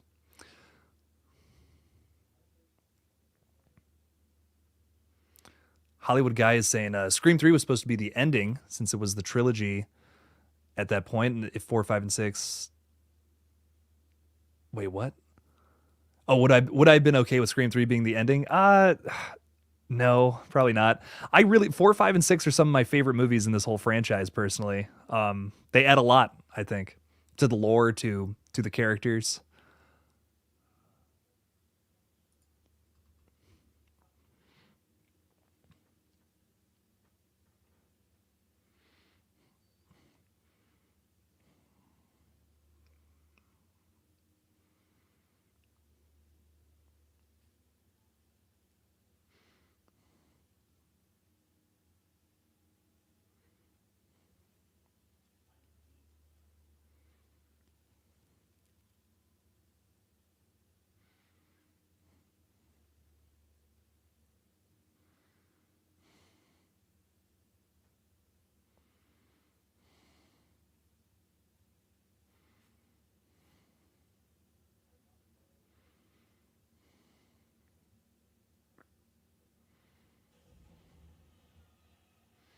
It's one of my favorite parts of Scream 3.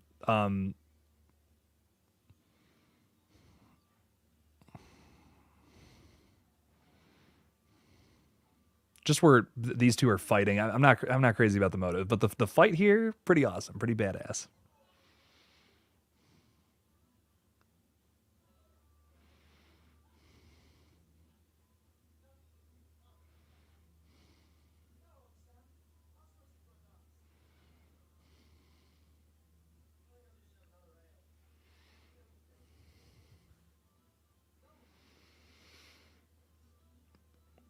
Fort Misery Gaming is asking any inside info who Spyglass picked as the new director. I'm hearing conflicting rumors now. Two different people. I'm really not sure what's true. I will say the two people I've heard are not bad picks, just definitely not first choices for sure. Um, they're both people that I think could helm a Scream film, but yeah, like I said, just definitely not my first choices. Sarah Campbell just gifted a Killjoy Jake membership. Thank you so much, Sarah. I appreciate that. Thank you for the support.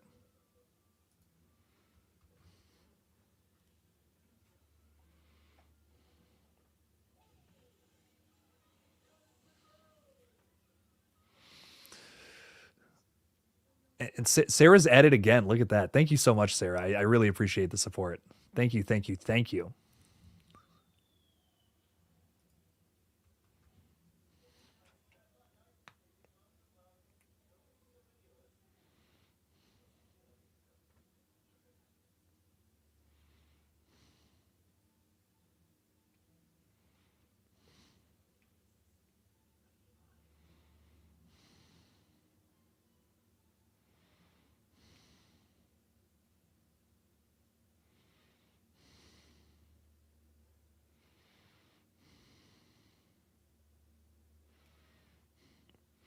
God, Roman's such a douche.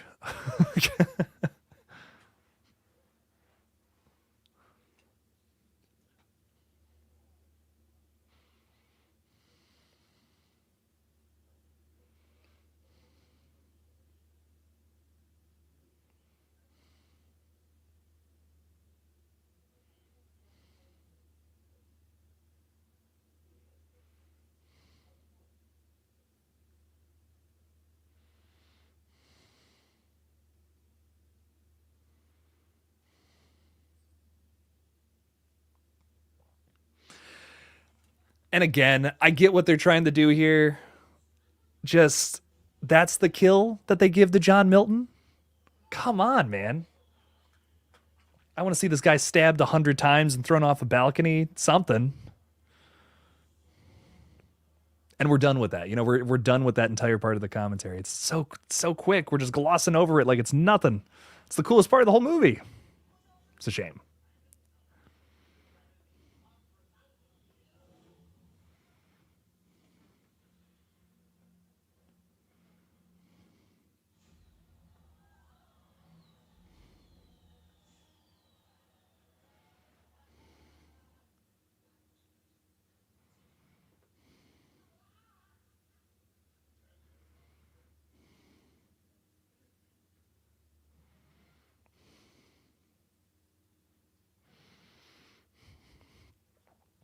Pretty cool fight though. Pretty cool fight. Can't argue with that.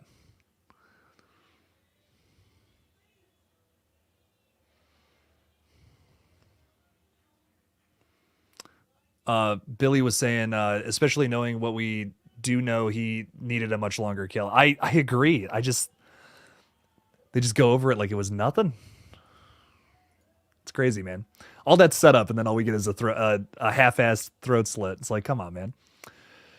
Eli would be amazing. Look what he did with Thanksgiving. Would love Eli Roth. I think he would do great with a Scream film for sure.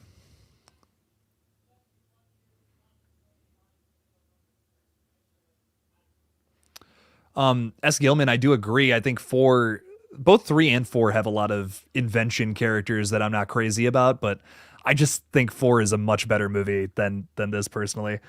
The kills are way cooler. The Ghostface reveal is way more interesting in my opinion, and starts to set up the idea that there's other reasons to become Ghostfaces besides just wanting to kill Sidney Prescott. For the fame, to influence the Stab movies, opens up the franchise to bigger ideas. Keep David Gordon Green away from Scream.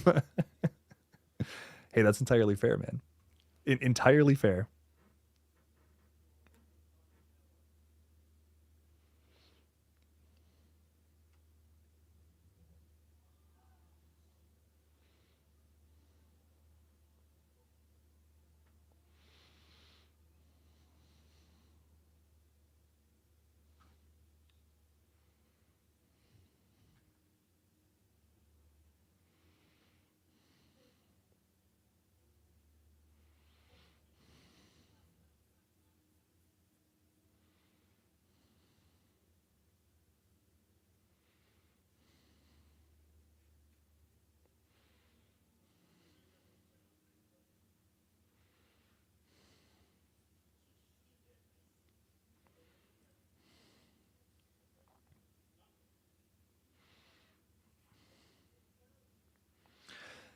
This doesn't bug me because it's a better written fake out. This is actually because that's upsetting, you know? It's like, damn, dude just killed Sydney, you know? I really like this part onward, I love.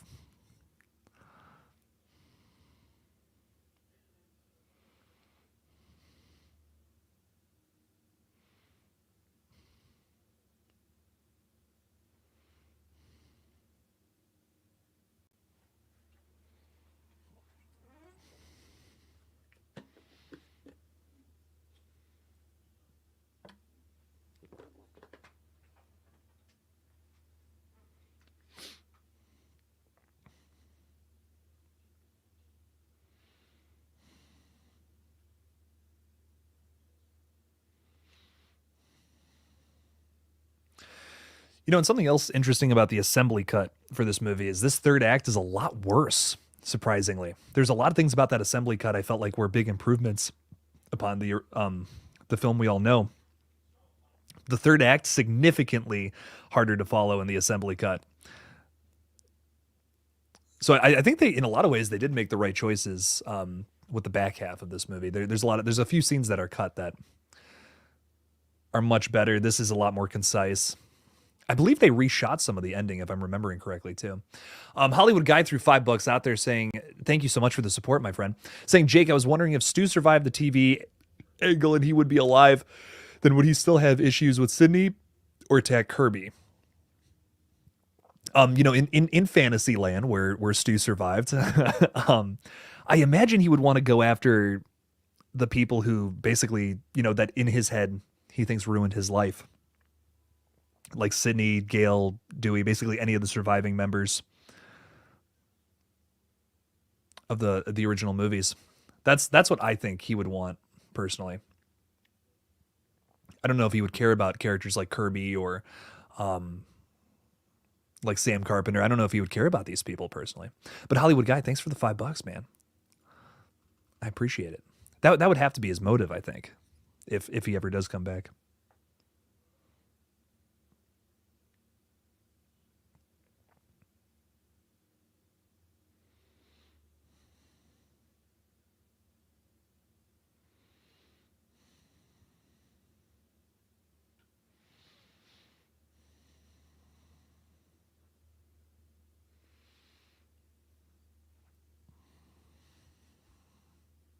Mr. Rick's throwing two in there. Thank you, man. Appreciate that. The scene that she holds his hand gets me. Does it make you tear up a little bit? Make you feel bad for old Sydney?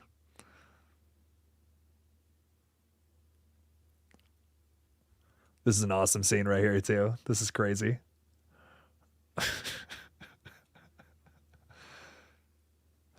I heard it. Whoever said that earlier. Mr. Rick, thank you for the $2, man. I appreciate it. Sorry, dude. I was listening for that line from Roman there, where he says, "You can't kill me." But then, well, little does he know, he would die.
I forgot how many times Gail was like, I'm done with that kind of reporting. I'm not doing that anymore. It's simply below me at this point.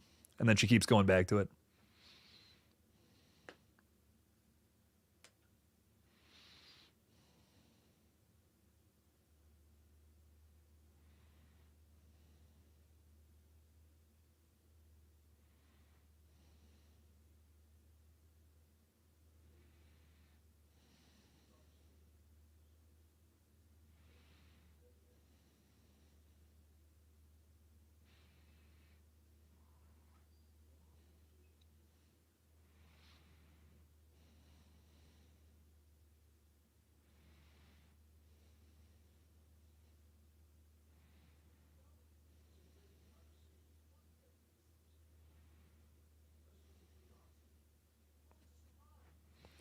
And the overly happy ending. Oh, yeah.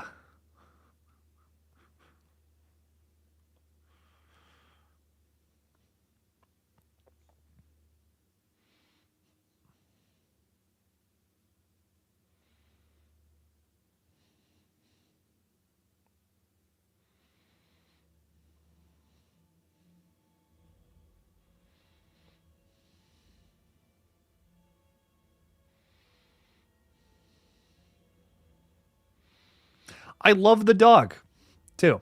Something we don't talk about enough with Scream 3. Cute little dog. Big positive.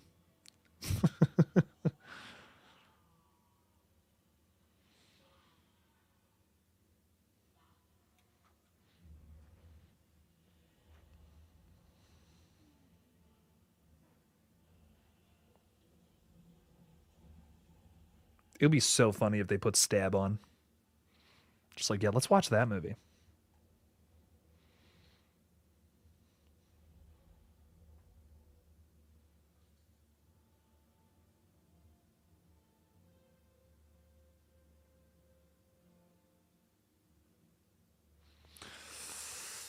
Oh, yeah.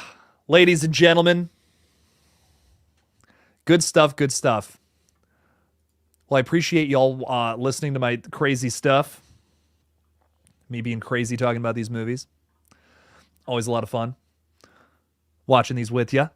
Next week, we'll be watching TCM, Texas Chainsaw Massacre. I'm very excited for it next Wednesday. We'll be live again on Monday of next week because I'm not going live on Friday, doing some other stuff that day. So unfortunately, got some conflicting stuff going on. But thank you so much. I really appreciate the support from everybody tonight and just hanging out, watching a good movie, man. So thank you all so much. I apologize again to all my Scream 3 fans out there for my criticisms, but I got to get them out there. You know, that's... Got my thoughts on this movie, man, but we respect everyone's opinion around here. I appreciate that nobody was jerks in the chat. Means a lot to me. We all got to respect each other's movies' opinions, man. We're all gonna have a different opinion on things, and that's okay. But thank you guys so much for hanging out with me tonight. And as always, don't forget to kill it out there, y'all. Peace out.